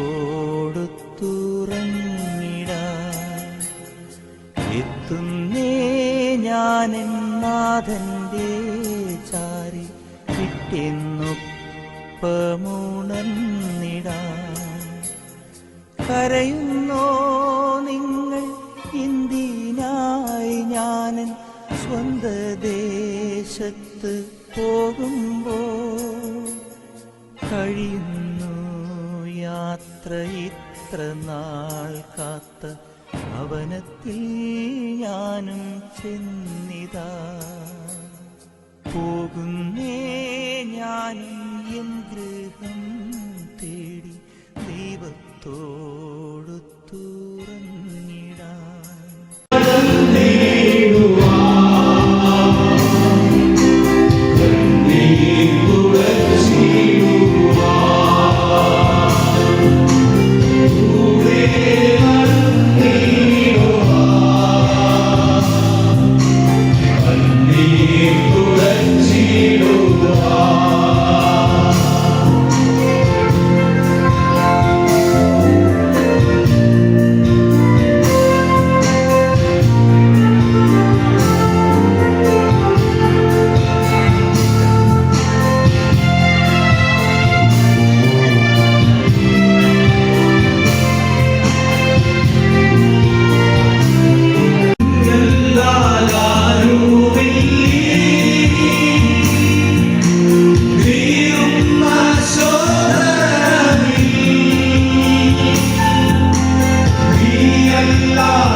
നാം എല്ലാവരും അറിയുന്നത് പോലെ സഹോദരി വാഴപ്പള്ളിയിൽ ആസർമകൾ റോഷി VL റോഷി എന്ന് പറയുന്ന സഹോദരി ഇന്ന് അതിരാവിലെ 4 മണിക്ക് കർത്താവിൻ്റെ സന്നിധിയിലേക്ക് ചേർക്കുവാനിടയായി തീർന്നു. അത് ഓർത്ത് നമുക്ക് ദൈവത്തെ സ്തുതിക്കാം. കഴിഞ്ഞ ദീർഘവർഷങ്ങൾ 81 വയസ്സുകാലം വരെ ഈ ലോകത്തിൽ ജീവിച്ചുകൊണ്ട് കർത്താവിനെ സ്നേഹിപ്പാനും കർത്താവിൻ്റെ മകളെന്ന നിലയിൽ കർത്താവിനെ ആരാധിപ്പാനും ഇവിടെയുള്ള ദൈവജനത്തോട് ചേർന്ന് ദൈവത്തെ സ്തുതിപ്പാനും മഹത്വപ്പെടുത്തുവാനും തനിക്ക് ഇടയായി. അതോർത്ത് നമുക്ക് ദൈവത്തെ സ്തുതിക്കാം. അനേകർക്ക് സാധിക്കാതിരിക്കുന്ന ഒരു കാര്യമാണ് താൻ യേശുവിനെ കർത്താവായി രക്ഷിതാവായി സ്വീകരിച്ച് ദൈവത്തിൻ്റെ പൈതലായി തീർന്നു എന്നുള്ള വലിയ സാക്ഷ്യമാണ് തൻ്റെ ജീവിതത്തിൽ വെളിപ്പെടുത്തിയത്. അതുകൊണ്ട് ദീർഘദൂരം നടന്നിട്ടാണെങ്കിലും ചില നേരത്തെ ഓട്ടോറിക്ഷയ്ക്കാണെങ്കിലും സഭാഹോളിലേക്ക് കടന്നു വരുവാനുള്ള താല്പര്യം താൻ പ്രകടിപ്പിച്ചിരുന്നു. സഭയുടേതായിരിക്കുന്ന എല്ലാവിധമായിരിക്കുന്ന പിന്തുണയും സഹോദരിക്ക് കൊടുത്തുകൊണ്ടിരുന്നുവെങ്കിലും തൻ്റെ ജീവിതത്തിൽ കൊടുത്ത ആത്മീകമായിരിക്കുന്ന താല്പര്യം താൻ വെളിപ്പെടുത്തിയത് ദൈവജനത്തോട് ചേർന്ന് ദൈവത്തെ സ്തുതിക്കുവാനും മഹത്വപ്പെടുത്തുവാനുള്ള അവസരമായി താൻ കണ്ടെത്തുവാനിടയിൽ തീർന്നു. അതുകൊണ്ട് ഞങ്ങൾക്ക് വളരെ സന്തോഷമുണ്ട്. സഹോദരിയുടേതായിരിക്കുന്ന ജീവിതത്തിൽ ഞങ്ങൾക്ക് ഒരുമിച്ച് കടന്നു വന്ന് സന്തോഷിപ്പാനും ദൈവത്തോട് പ്രാർത്ഥിക്കുവാനും തൻ്റെ രോഗാവസ്ഥയിൽ സഹകരിപ്പാനും പലപ്പോഴും ആസ്പത്രികളിലും ഭവനത്തിലുമായിരിക്കുമ്പോൾ സഹോദരന്മാർക്കും കടന്നു ചെന്ന് സന്ദർശിക്കുവാനും ആ സഹോദരിയെ ഓർത്ത് പ്രാർത്ഥിക്കുവാനൊക്കെ ഇടയായിട്ടുണ്ട്. അതിനോടുള്ള ബന്ധത്തിൽ ആ ഭവനവും വളരെ നന്നായിരിക്കുന്ന ഒരു സേവനമാണ് ഞങ്ങൾക്കും നൽകിയിരിക്കുന്നത്. വളരെ സ്നേഹത്തോടുകൂടെ വളരെ ആദരവോടുകൂടെ ബഹുമാനത്തോടുകൂടെ ഞങ്ങളെ സ്വീകരിക്കുകയും ആ നിലയിൽ ഞങ്ങൾക്കും അവരുമായിരുന്ന നല്ല കൃത്യമായിരിക്കുന്ന ഒരു ബന്ധം പുലർത്തുവാൻ ഇടയായിത്തീർന്നു. ഇപ്പോൾ തൻ്റെ ജീവിതം ഇവിടെയുള്ളത് അവസാനിപ്പിച്ചിരിക്കുകയാണ്. തനിക്കൊരു പ്രത്യാശയുണ്ട്. എന്താണ്? തൻ്റെ ജീവനായ ക്രിസ്തു വെളിപ്പെടുമ്പോൾ താനും അവനോടുകൂടെ വെളിപ്പെടുമെന്നുള്ള പ്രത്യാശ കൊണ്ടുണ്ട്. തൻ്റെ ജീവിതത്തിൽ ആ പ്രത്യാശയിൽ പ്രിയം വെച്ചുകൊണ്ട് ജീവിച്ചു. ഇപ്പോൾ താൻ വിശ്രമത്തിലേക്ക് പ്രവേശിച്ചിരിക്കുകയാണ്. വിട്ടുപിരിഞ്ഞ് ക്രിസ്തുവിനോട് ഇരിക്കുക എന്നുള്ള വലിയ മഹത്തരമായിരിക്കുന്ന അനുഭവമാണ് തനിക്ക് ലഭിച്ചിരിക്കുന്നത്. അനേക അനുഗ്രഹങ്ങൾ, അനേക വാഗ്ദത്തങ്ങൾ തിരുവഴുത്തിൽ നൽകിയിട്ടുണ്ട്. തുടർന്ന് നമ്മുടെ ജീവിതത്തിൽ അത് കേൾക്കുവാനും അനുഭവിക്കാനും തീർക്കും. ഇവിടെ നടക്കുന്ന ശുശ്രൂഷകൾ ഈ സഹോദരിയുടെ ആത്മാവിൻ്റെ ശാന്തിക്ക് വേണ്ടിയോ അല്ലെങ്കിൽ തുടർന്നുള്ള ഏതെങ്കിലും ആത്മീയമായിരിക്കുന്ന അനുഗ്രഹത്തിന് വേണ്ടിയല്ല. പിന്നെയോ ഇവിടെ കൂടി വന്നിരിക്കുന്നവർക്ക് ഒരു പ്രത്യാശയുടെ ജീവിതം നമ്മുടെ മുമ്പിലുണ്ട്. അത് എങ്ങനെ സ്വായത്തമാക്കാമെന്നുള്ളത് തിരുവഴുത്തിൽ കൂടെ കേൾപ്പിക്കുമ്പോൾ നമ്മുടെ ജീവിതം ദൈവത്തിന് വേണ്ടി സമർപ്പിക്കുമെങ്കിൽ നമ്മുടെ ജീവിതവും ധന്യമായി തീരും. കർത്താവ് പറഞ്ഞു, ഒരുവൻ ക്രിസ്തുവിനായാൽ അവൻ പുതിയ സൃഷ്ടിയാകും. ആ സൃഷ്ടിയുടെ അനുഭവം എന്ന് പറഞ്ഞാൽ ദൈവത്തെ സ്നേഹിക്കുക, ദൈവത്തിൻ്റെ വഴികളിൽ നടക്കുക. നാം എല്ലാവരും ക്രൈസ്തവരാണ്, ദൈവത്തെ അറിയുന്നവരാണ്, ദൈവത്തെ വിളിച്ചപേക്ഷിക്കുന്നവരാണ്. കർത്താവ് പഠിപ്പിച്ച പ്രാർത്ഥന നാം പ്രാർത്ഥിക്കുന്നവരാണ്. സ്വർഗസ്ഥനായ ഞങ്ങളുടെ പിതാവേ എന്ന് വിളിച്ചുകൊണ്ട് നാം പ്രാർത്ഥിക്കുന്നവരാണ്. എന്നാൽ ദൈവമായിരിക്കുന്ന ബന്ധം നമ്മുടെ ജീവിതത്തിൽ എത്രമാത്രം ഉണ്ട് എന്ന കാര്യം ഈ ദൈവവചന കേൾവിയാൽ ഉണ്ടായിരിക്കേണ്ടത് ആവശ്യമാണ്. അങ്ങനെയാണെങ്കിൽ മരണം എല്ലാവർക്കും ഉണ്ട്. മരണത്തോടുകൂടി ഭൂമിയിൽ ജീവിതം അവസാനിച്ചു. നമ്മുടെ നിത്യത എവിടെയായിരിക്കുമെന്ന കാര്യം നാം ഓർക്കണം. ഒരു നരകമുണ്ട്, ഒരു സ്വർഗമുണ്ട്. നാം എവിടേക്ക് യാത്ര ചെയ്യുന്നവരാണ് എന്ന് ചിന്തിക്കേണ്ടവരാണ്. നമ്മുടെ ജീവിതത്തിൽ ക്രിസ്തീയ പേരുണ്ടായതുകൊണ്ട് സ്വർഗത്തിലേക്ക് പോവുകയില്ല. കർത്താവ് വെച്ചിരിക്കുന്ന പ്രമാണമുണ്ട്. യേശുക്രിസ്തുവിൽ വിശ്വാസം അർപ്പിച്ചാൽ പുത്രനെ വിശ്വസിക്കുന്നവന് നിത്യജീവനുണ്ട്. അവൻ നശിച്ചു പോകാതെ നിത്യജീവൻ്റെ അവകാശമുള്ളവരായി തീരുവാനിടയായിത്തീരും. അതുകൊണ്ട് ഇവിടെ നടക്കുന്ന ശുശ്രൂഷകളുടെ അനുഗ്രഹത്തിന് വേണ്ടി ഇപ്പോൾ ഡോക്ടർ റോളൻഡ് ഡോക്ടറി കടന്നു വന്ന് പ്രാർത്ഥിക്കും. തുടർന്ന് ചെറിയ ചെറിയ ചിന്തകൾ നമുക്ക് ഒരുമിച്ച് കേൾക്കാം. 4 മണിക്ക് ശുശ്രൂഷ അവസാനിപ്പിച്ച് ആ ബോഡി അവിടെ സെമിറ്ററിയിലേക്ക് കൊണ്ടുപോകാനായിട്ട് ആഗ്രഹിക്കുകയാണ്. എല്ലാവരും സഹകരിക്കുമെന്ന് ഉറപ്പിക്കുന്നു. ഇപ്പോൾ ശുശ്രൂഷയ്ക്കായി സഹോദരനെ ക്ഷണിക്കുകയാണ്. നമുക്ക് പ്രാർത്ഥിക്കാം. സ്വർഗീയ പിതാവാം ദൈവമേ, ഞങ്ങളങ്ങ് സ്തുതിക്കുന്നു, സ്തോത്രം ചെയ്യുന്നു. മനസ്സലിവുള്ള ദൈവവും സർവാശ്വാസങ്ങളുടെ ദൈവം അങ്ങാകിയാൽ ഞങ്ങളങ്ങയ്ക്ക് എല്ലാം ഒത്തുറപ്പിക്കുന്നു. കർത്താവെ, അങ്ങയുടെ മുമ്പാകെ വീണ് വണങ്ങി ഞങ്ങളങ്ങയ്ക്ക് നന്ദി പറയുന്നു. കർത്താവെ, പ്രിയ ഈ റോസി അമ്മച്ചിക്കായിട്ട് സ്തോത്രം. തൻ്റെ ജീവിതത്തിൽ കർത്താവായ യേശുക്രിസ്തുവിനെ കണ്ടെത്തുവാനും കർത്താവായ യേശുക്രിസ്തുവിൻ്റെ കൽപ്പന അനുസരിച്ച് കർത്താവിനെ സാക്ഷിക്കുവാനും ദൈവജനത്തോട് ചേർന്ന ദീർഘവർഷങ്ങൾ കർത്താവിനെ ആരാധിച്ച് മഹത്വപ്പെടുത്തി ദൈവത്തെയും ദൈവസഭയെയും ദൈവജനത്തെയും സ്നേഹിച്ച് ആ രീതിയിൽ അനുഗ്രഹിക്കപ്പെട്ട ജീവൻ നയിപ്പാൻ അവിടുന്ന് കൊടുത്ത വലിയ ഭാഗ്യത്തിനായിട്ട് സ്തോത്രം. കർത്താവ് വളരെ സന്തോഷത്തോടും വളരെ സമാധാനത്തോടും കൂടെ ഇവിടെ ആയിരുന്ന ആളുകളിൽ കർത്താവിനെ സേവിപ്പാൻ അവിടുന്ന് കൊടുത്ത വലിയ ഭാഗ്യത്തിനായിട്ട് ഞങ്ങൾ എനിക്ക് നന്ദി പറയുന്നു കർത്താവ്. തൻ്റെ കർത്താവെ ഈ ഒടുവിലത്തെ ചില നാളുകളിൽ ശാരീരികമായ പ്രയാസത്തിലൂടെയും ക്ലേശങ്ങളിലൂടെയും കടന്നു പോകുവാനായിട്ട് ദൈവം അനുവദിച്ചു. എങ്കിലും കർത്താവിലുള്ള പ്രത്യാശയിൽ ജീവിപ്പാൻ അവിടുന്ന് കൊടുത്ത വലിയ ഭാഗ്യത്തിനായിട്ട് സ്തോത്രം. കർത്താവിൻ്റെ സമയത്ത് പ്രിയ മാതാവിനെ കർത്താവിൻ്റെ സന്നിധിയിലേക്ക് കർത്താവ് ചേർക്കുവാൻ പ്രസാദിച്ചതിനായിട്ട് സ്തോത്രം. കർത്താവ് ഇന്ന് ഇവിടെ നിന്ന് കർത്താവെ അവിടെ സന്നിധിയിലേക്ക് കർത്താവ് പ്രിയ മാതാവ് കർത്താവിൻ്റെ സന്നിധിയിൽ ഇപ്പോൾ ആയിരിക്കുന്നു എന്നുള്ളത് ഞങ്ങൾക്കുള്ള ആ അനുഗ്രഹിക്കപ്പെട്ട പ്രത്യാശയ്ക്കായിട്ട്, ജീവനുള്ള ഭംഗമില്ലാത്ത പ്രത്യാശയ്ക്കായിട്ട് ഞങ്ങൾ എനിക്ക് നന്ദി പറയുന്നു കർത്താവെ.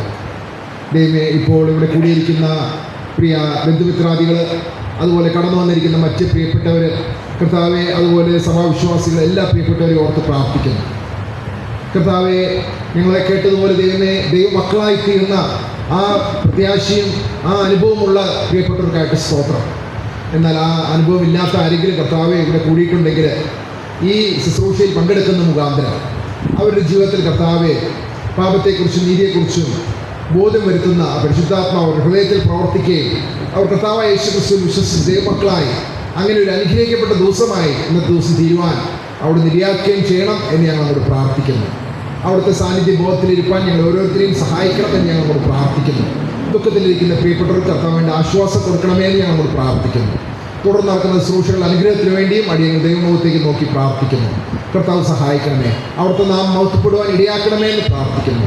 എല്ലാ മഹത്വത്തോടെ ബാധപ്പെടുത്തി അർപ്പിക്കുന്നു. യേശു കർത്താവിന്റെ വിലയേറിയ നാമത്തിൽ താഴ്മ അപേക്ഷിക്കുന്നു. കൃപയുണ്ടായി കേൾക്കുമാറാകണമേ. ഈ സഹോദരി ഭവനത്തിലായിരിക്കുമ്പോൾ കൂടെ കടന്നു ചെല്ലുകയും പല രീതിയിൽ ആശ്വാസവചനങ്ങൾ പറഞ്ഞു കൊടുക്കുകയും പ്രാർത്ഥിക്കുകയും ചെയ്ത പലരുണ്ട്. അതിൽ ഒരു പ്രിയ സഹോദരനാണ് CL ജോണി സഹോദരൻ. ആ CL ജോണി സഹോദരൻ ചില വചനങ്ങൾ, ചില സന്ദേശങ്ങൾ, ചില ഓർമ്മക്കുറിപ്പുകൾ ഒക്കെയും ഇപ്പോൾ നമ്മെ കേൾപ്പിക്കുന്നതായിരിക്കും. സഹോദരൻ CL ജോണി. കർത്താവിൻ്റെ വിലയേറിയ നാമം മഹത്വപ്പെടട്ടെ.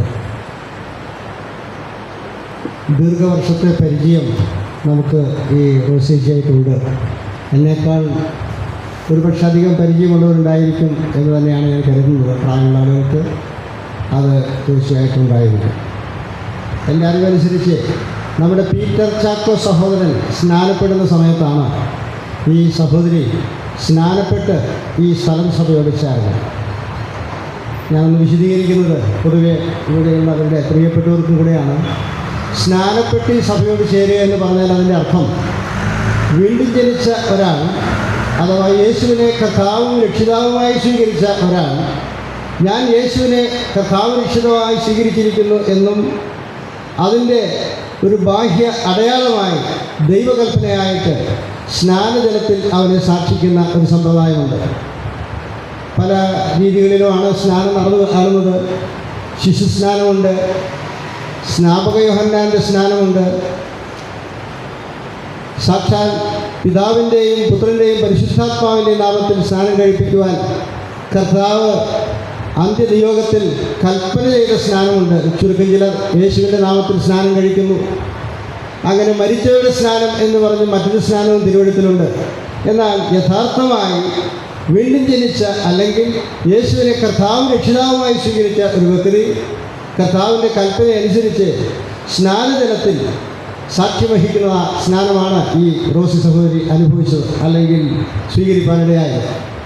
ഞാൻ പറഞ്ഞതിൻ്റെ താല്പര്യം, യേശുക്രിസ്തുവിനോട് കൂടെ ഞാൻ മരിച്ചു, അടക്കപ്പെട്ടു, യേശുക്രിസ്തു ഉയർത്തെഴുന്നേറ്റതുപോലെ ഇനി ജീവൻ്റെ പുതുക്കത്തിൽ ഞാൻ നടക്കുന്നു എന്നതൊരു പ്രഖ്യാപനമാണ് സ്നാനം കൊണ്ട് ഒരളവിൽ അർത്ഥമാക്കുന്നത്. വിവിധ ആശയങ്ങൾ അതിലുണ്ട്. എന്നാൽ ഈ സഹോദരിയെ സംബന്ധിച്ച് പറഞ്ഞാൽ ഒരു ഓർത്തഡോക്സ് പശ്ചാത്തലത്തിൽ നിന്ന്, ജാക്കോബായ കുടുംബ പശ്ചാത്തലത്തിൽ നിന്ന് ദൈവത്തിലേക്ക് ഏകയായി കടന്നു വന്ന ഒരു വ്യക്തിയാണ്. ഞാൻ ഓർപ്പിച്ചല്ലോ, പീറ്റർ ചാക്കോ സഹോദരൻ സ്നാനജലത്തിൽ കർത്താവിനെ സാക്ഷിക്കുമ്പോൾ തന്നേക്കാൾ പ്രായമുണ്ട് ഈ സഹോദരിക്ക്. ആ കാലം തൊട്ട് വിശ്വാസത്തിലുണ്ട്. എൻ്റെ അറിവനുസരിച്ച് ഞാൻ 1980 അർബൻ കോപ്പറേറ്റീവ് ബാങ്കിൽ ജോലിക്ക് കയറുന്നത്. അങ്ങനെയാണെങ്കിൽ ഇപ്പോൾ 45 വർഷം പിന്നിട്ടു. അന്ന് മുതൽ എനിക്കിവരെ അറിയാം. അന്ന് ബാങ്കിലുണ്ടായിരുന്ന AL ജോസഫുമായി അടുത്ത ഹൃദ്യമായ ബന്ധവും സ്നേഹക്കൂട്ടായ്മയും ഈ സഹോദരി അനുഭവിച്ചിരുന്നു. ആ സഹോദരിയെ ആദ്യമായി പരിചയപ്പെടുത്തിയത് AL ജോസഫാണ്. നീ അറിയോ നമ്മുടെ റോസി സഹോദരിയെ? ഒരു പരിചയം തോന്നുന്നു. എനിക്ക് നിന്നെ അറിയാം എന്ന് പറഞ്ഞാണ് ഈ അമ്മച്ചി അല്ലെങ്കിൽ ഈ സഹോദരി ഞാനുമായിട്ട് ബന്ധപ്പെടുന്നത്. ജോസഫ് പറഞ്ഞതനുസരിച്ച് ബാങ്കിൽ അക്കൗണ്ട് തുടങ്ങുകയും അതുപോലെ കാര്യങ്ങളൊക്കെ ചെറിയ ചെറിയ ജോലി ചെയ്യുന്ന സമ്പാദ്യങ്ങളൊക്കെ ബാങ്കിൽ കൊണ്ടുവന്ന് വയ്ക്കും, കൊണ്ടുവന്ന് നിക്ഷേപിക്കുന്നതിനായിട്ട് എന്നെയും കൂട്ടുവിളിക്കും. അത് എഴുതി തരണം. ബാങ്കിൽ ആരും റോസിച്ചിയോട് വളരെ താല്പര്യമാണ്, ആരോടും സ്നേഹമാണ്, എപ്പോഴും ചിരിച്ചും സ്നേഹത്തോടും കൂടി ഇടപെടുന്ന ഒരു സഹോദരിയായിട്ടാണ് എൻ്റെ ചെറുപ്രായം തൊട്ട് എനിക്ക് മനസ്സിലാക്കാൻ സാധിച്ചിട്ടുള്ളത്. എന്നാൽ താൻ രക്ഷിക്കപ്പെട്ടത് ശരിക്കും പറഞ്ഞാൽ നമ്മുടെ നെല്ലിക്കുന്ന് സെൻട്രലിൽ നമ്മുടെ പ്രിൻസ് റാഫേലിൻ്റെ അമ്മയായിരിക്കുന്ന, അമ്മ എന്ന് പറഞ്ഞാൽ അവൻ അമ്മ എന്നാണ് വിളിക്കുന്നത്, അമ്മയുടെ അമ്മ മറിയാമ്മ സഹോദരി മുഖാന്തരമാണ് ഈ സഹോദരി രക്ഷയിലേക്ക് വന്നതായിട്ട് എനിക്ക് മനസ്സിലാക്കാൻ കഴിഞ്ഞിട്ടുള്ളത്. എന്നാൽ ആ മറിയാമ്മ സഹോദരി മരിക്കും മുമ്പ്, മറിയാമ്മ സഹോദരി എനിക്കൊരു അമ്മായിയാണ്. എൻ്റെ വിവാഹത്തെ തുടർന്ന് എനിക്കൊരു അമ്മായിയായിട്ടുണ്ട്. അമ്മായി റോസ് സഹോദരിയെ കൂട്ടിയിരിക്കെ ഞാൻ അവിടെ ഉള്ള സമയത്ത് ഒരു കാര്യം ഈ സഹോദരിക്ക് നിന്നോട് പറയാനുണ്ട്. അത് മറ്റൊന്നുമല്ല, ചില വർഷങ്ങൾക്ക് മുമ്പ് പറഞ്ഞതാണ്, അനേക വർഷങ്ങൾക്ക് മുമ്പ്. ഞാൻ മരിച്ചാൽ ഈ സ്ഥലം സഭയിൽ എന്നെ അടക്കം ചെയ്യണം, അതിന് എന്ത് പൈസ വേണമെങ്കിലും ഞാൻ തരാൻ തയ്യാറാണ് എന്ന് പറഞ്ഞ് അന്നത്തെ നിലയിൽ ഒരു ചെറിയ സംഖ്യ എന്നെ ഏൽപ്പിച്ചു. അത് ഉത്തരവാദപ്പെട്ട സഹോദരന്മാരോടൊക്കെ പറഞ്ഞ് ഞാൻ മരിക്കുന്ന സമയമാകുമ്പോൾ നീ അത് ചെയ്താൽ മതി, ആരാദ്യം മരിക്കുക എന്നറിഞ്ഞുകൂടാ എന്നൊക്കെ പറഞ്ഞെങ്കിലും ഞാൻ മരിച്ചിട്ടേ നീ മരിക്കുള്ളൂ എന്ന് ഒരു തമാശ രൂപത്തിലൊരു പറച്ചിലും പറഞ്ഞ് നിർബന്ധമായി അമ്മായിയുടെ വാക്കനുസരിച്ച് ആ ചെറിയൊരു തുക ഞാൻ വാങ്ങി. ദീർഘവർഷങ്ങൾക്ക് മുമ്പായതുകൊണ്ട് അത് അത്യാവശ്യം ഒരു 10,000-ന് മേലെ ആയതുകൊണ്ട് മേലെ വരുന്ന സംഖ്യയൊക്കെ ഞാൻ റോസി സഹോദരിക്ക് കൊടുക്കും. ഈ സംഖ്യ മതി, ബാക്കിയുള്ളത് ഞങ്ങളൊക്കെ ഉണ്ടല്ലോ, ഈ കാര്യത്തിന് വേണ്ടി ഇത്ര ഭാരപ്പെടല്ല, ഇപ്പോൾ ആവശ്യത്തിലല്ലേ എന്ന് പറഞ്ഞ് ഞാനത് മേടിക്കണമെന്ന് ചോദിച്ച് അങ്ങനെ സന്തോഷത്തോടെ മേടിച്ച് ഞങ്ങൾ സ്നേഹക്കൂട്ടായ്മ ആചരിച്ച് ഞങ്ങൾ കുടുംബമായിട്ട് തന്നെ ചെല്ലാറുണ്ട്. അങ്ങനെ സ്നേഹബന്ധം ഞാൻ മാത്രമല്ല, പ്രിയ ഗോട്ട്ലിച്ചേട്ടനോടും വളരെ ഹൃദ്യമായ സ്നേഹബന്ധവും ഗോട്ട്ലിച്ചേട്ടൻ്റെ വിശേഷങ്ങൾ പലപ്പോഴും എന്നോട് ചോദിക്കാറുണ്ട്. മറ്റാരോടും ആരെക്കുറിച്ചും ചോദിച്ചിട്ടില്ല എന്നുള്ളത് കൊണ്ട് അവരോടൊന്നും സ്നേഹമില്ല എന്നല്ല, ഗോട്ട്ലിച്ചേട്ടന് എന്തോ ഒരു ബഹുമാനവും ഭയവും സ്നേഹവുമുള്ള ഒരു പ്രകൃതിയാണ് ഈ പ്രിയ സഹോദരിക്കുള്ളത്. എന്നാൽ ഈ സഹോദരിയെ കർത്താവിലേക്ക് നടത്തുവാനിടയായത് പ്രിയ മറിയാമ്മ സഹോദരിയാണെന്നുള്ളത് വളരെ സന്തോഷത്തോടുകൂടെ ഞാൻ ഓർപ്പിക്കുകയാണ്. ഞാൻ പ്രിൻസ് റാഫേലിനോട് ചോദിക്കുകയായിരുന്നു, ചില അനുസ്മരണത്തിൻ്റെ വാക്കുകൾ പറയാൻ ആഗ്രഹമുണ്ടോ, അത് സഭയെ അറിയിച്ചാൽ അത് സാധിക്കുമെന്ന് പറഞ്ഞപ്പോൾ അതൊക്കെ ജോണിച്ചേട്ടൻ പറഞ്ഞാൽ മതി എന്നാണ് പറഞ്ഞത്. ഏതായാലും അദ്ദേഹത്തിൻ്റെ ഒരു ഓർമ്മയിലുള്ളത്, നിനക്ക് ഈ ആൻറ്റിയെക്കുറിച്ച് എന്താണ് പറയാനുള്ളത്? ഞാൻ പ്രസവിച്ച് എന്നെ കൊണ്ടുവരുമ്പോൾ ഈ ആൻറ്റിയാണ് ആ കാര്യങ്ങളിലൊക്കെ ഉണ്ടായിരുന്നത് എന്നാണ് ഞാൻ കേട്ടിട്ടുള്ളത്. കണ്ണു തുറന്ന് കാണുന്നതൊക്കെ ഈ ആൻറ്റിയാണ്. വളരെ സ്നേഹത്തോടു കൂടെയാണ് ഞങ്ങൾ ഈ ആൻറ്റിയായിട്ട് റോസേച്ചിയുമായി കഴിഞ്ഞു പോയത്. അങ്ങനെയുള്ള സാക്ഷ്യമാണ് പറയാനുള്ളത്. സംസ്കാര കാര്യങ്ങളിലും വളരെ ഉത്സാഹത്തോടു കൂടെ പ്രിൻസ് റാഫേൽ ആ കാര്യങ്ങളിലൊക്കെ സഹകരിക്കുന്നു. നാം എല്ലാവരും സഹകരിക്കുന്നുണ്ട്. അത് ഈ ഭവനത്തിൻ്റെ സന്തോഷത്തിന് വേണ്ടി ഞങ്ങളുടെ സന്തോഷം ഒന്ന് പറഞ്ഞു എന്ന് മാത്രമേ ഉള്ളൂ. ഞങ്ങളുടെ അടുക്കൽ കർത്താവിനെ അറിഞ്ഞ് കടന്നു വരുന്നൊരു സഹോദരിയെ സ്വന്തം സഹോദരിയെ പോലെ തന്നെ സ്വീകരിപ്പാൻ, ശുശ്രൂഷിപ്പാൻ ഞങ്ങൾ ഒരുക്കമാണ് എന്നുള്ളതിന് യാതൊരു സംശയമില്ല. ഒരളവോളം നിങ്ങൾക്കത് മനസ്സിലായിട്ടുണ്ട് എന്ന് ഞാൻ വിശ്വസിക്കുന്നു. അന്ന് റോസിച്ചത് പറയുമ്പോൾ എൻ്റെ ആങ്ങള, എൻ്റെ പ്രിയപ്പെട്ടവരൊക്കെ അവർ എന്നോടുള്ള സ്നേഹം നിമിത്തം നിർബന്ധമായിട്ട് ഞങ്ങളോടൊപ്പം തന്നെ ഇയാൾ അടക്കപ്പെടുന്നതെന്ന ചിന്തയ്ക്ക് സാധ്യതയുണ്ട്. അല്ലാതെ മറ്റു പ്രശ്നങ്ങളോ പ്രയാസങ്ങളോ ഉണ്ടായിട്ടില്ല. അത് സാധ്യമല്ല. എനിക്ക് ദൈവജനത്തോടു കൂടെ എന്നെ രക്ഷയിലേക്ക് നടത്തിയ പ്രിയപ്പെട്ടവരൊക്കെ അന്തി ഉറങ്ങുന്ന ആ സെമിറ്ററിയിൽ തന്നെ എന്നെ അടക്കണം, അതിനെ മുൻകൈ എടുക്കണമെന്നൊക്കെ തൻ്റെ തീവ്രമായ ആഗ്രഹം സഫലമായി കൊണ്ടിരിക്കുന്നതോർത്ത് നമുക്ക് ദൈവത്തെ സ്തുതിക്കാം. തീർച്ചയായും അത് ദൈവത്തെ സ്തുതിക്കുവാൻ മതിയായ ഒരു കാര്യമാണ്. അതിനെക്കുറിച്ച് നമുക്കറിയാം. താൻ വിവാഹിതയല്ല, ചെറിയ ജോലി മുനിസിപ്പാലിറ്റിയിലും മറ്റ് സഹായകരമായി ആവശ്യപ്പെടുന്ന ഭവനങ്ങളിലൊക്കെ ചെന്ന് ക്രിസ്തീയ സ്നേഹത്തിന് അല്ലെങ്കിൽ ഒരു സാഹോദര്യ ബന്ധത്തിൽ സഹായിച്ചും ശുശ്രൂഷിച്ചും അവരിൽ നിന്ന് ലഭിക്കുന്നത് സന്തോഷത്തോടെ സ്വീകരിച്ച് തൻ്റെ പ്രിയപ്പെട്ടവർക്കും തൻ്റെ ആവശ്യങ്ങൾക്ക് ഉപയോഗിക്കുന്ന ഒരു സ്നേഹനിധിയായ ഒരു സഹോദരിയാണ് എന്ന് ഞാൻ പറയാതെ തന്നെ ഇവർക്കറിയാം. ഇവരുടെ കൈകളിലും മൈക്ക് ലഭിക്കുകയാണെങ്കിൽ അത് തന്നെ അവർ പറയും എന്ന് ഞാൻ വിചാരിക്കുകയാണ്.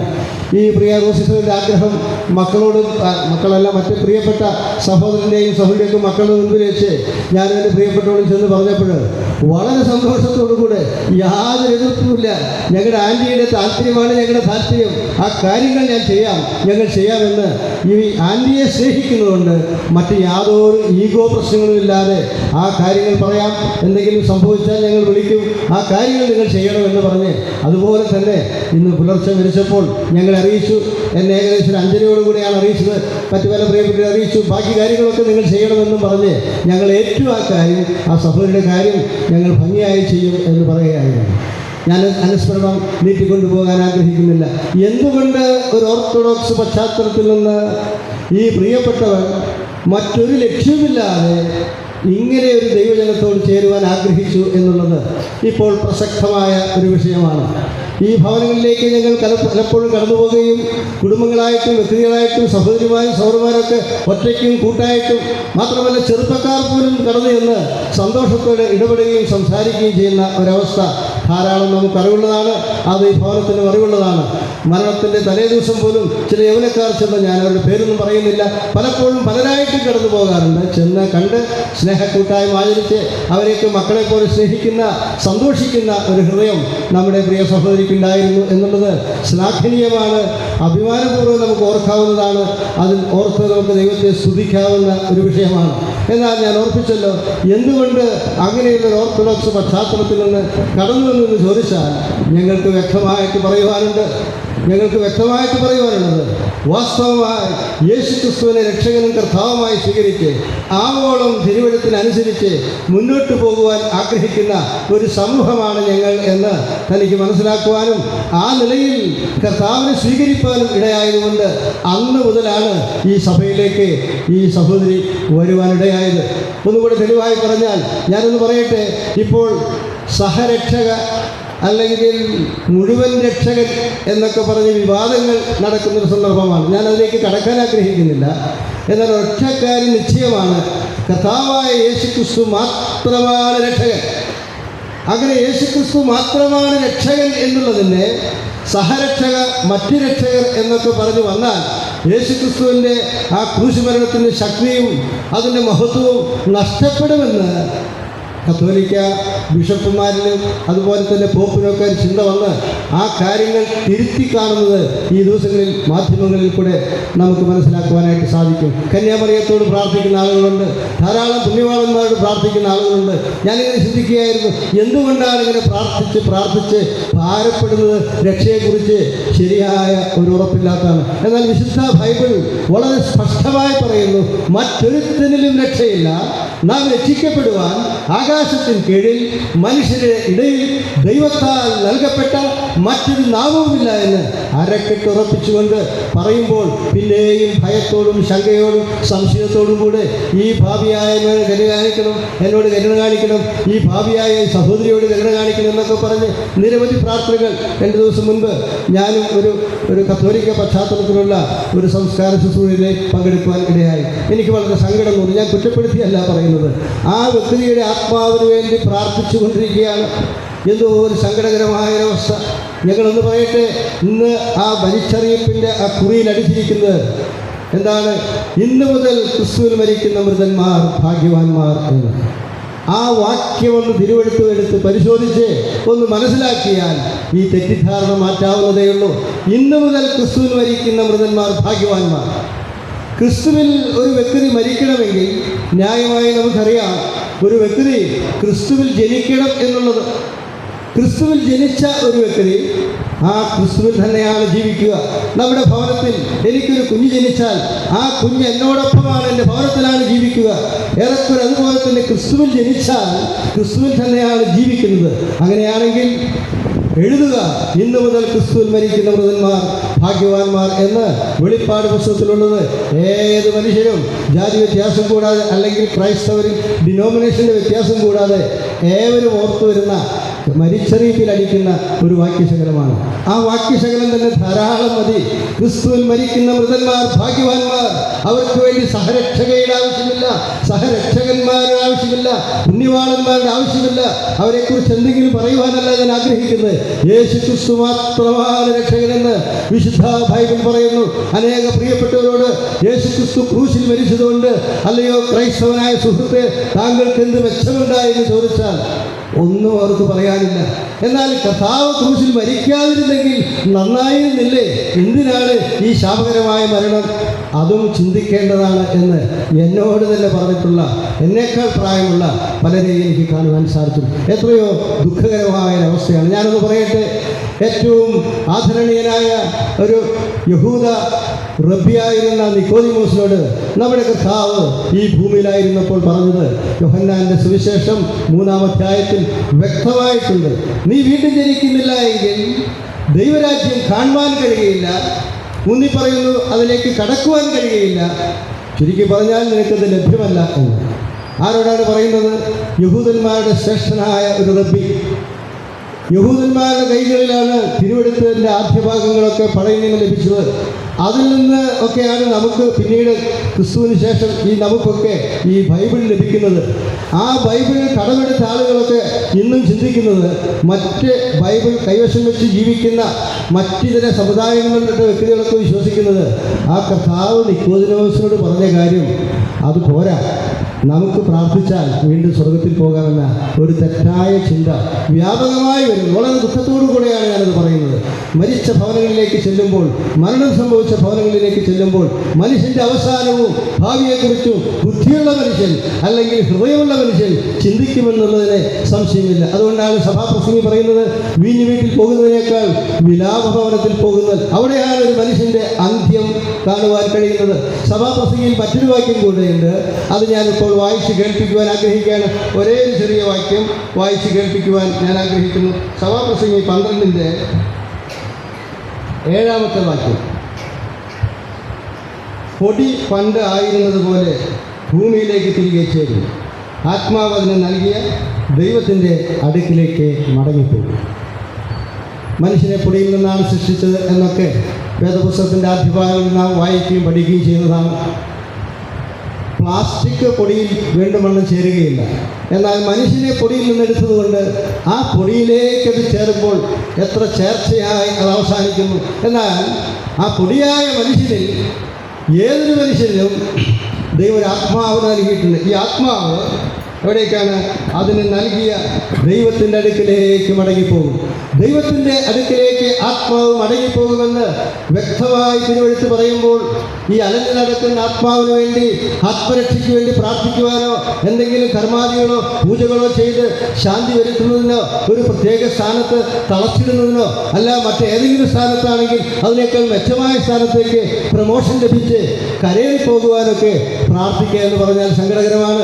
അങ്ങനെയാണെങ്കിൽ കർത്താവ് ഒരിക്കലും ഒരു യഹൂദന്മാരുടെ റബ്ബിയായിരുന്ന, തിരുവെഴുത്ത് ദൈവം കൊടുത്തിരിക്കുന്ന യഹൂദന്മാരുടെ റബ്ബിയായിരുന്ന വ്യക്തിയോട് ഇങ്ങനെ പറയേണ്ടതില്ല. യോഹന്നാന്റെ സുവിശേഷത്തിൽ പറഞ്ഞതുപോലെ എന്താണ് പറഞ്ഞത്? നീ വീണ്ടും ജനിച്ചില്ല എങ്കിൽ ഒരു ജനനം ആവശ്യമാണ് പ്രിയമുള്ളവരെ. എന്നാൽ അവർക്ക് ചോദിച്ചെന്താണ്?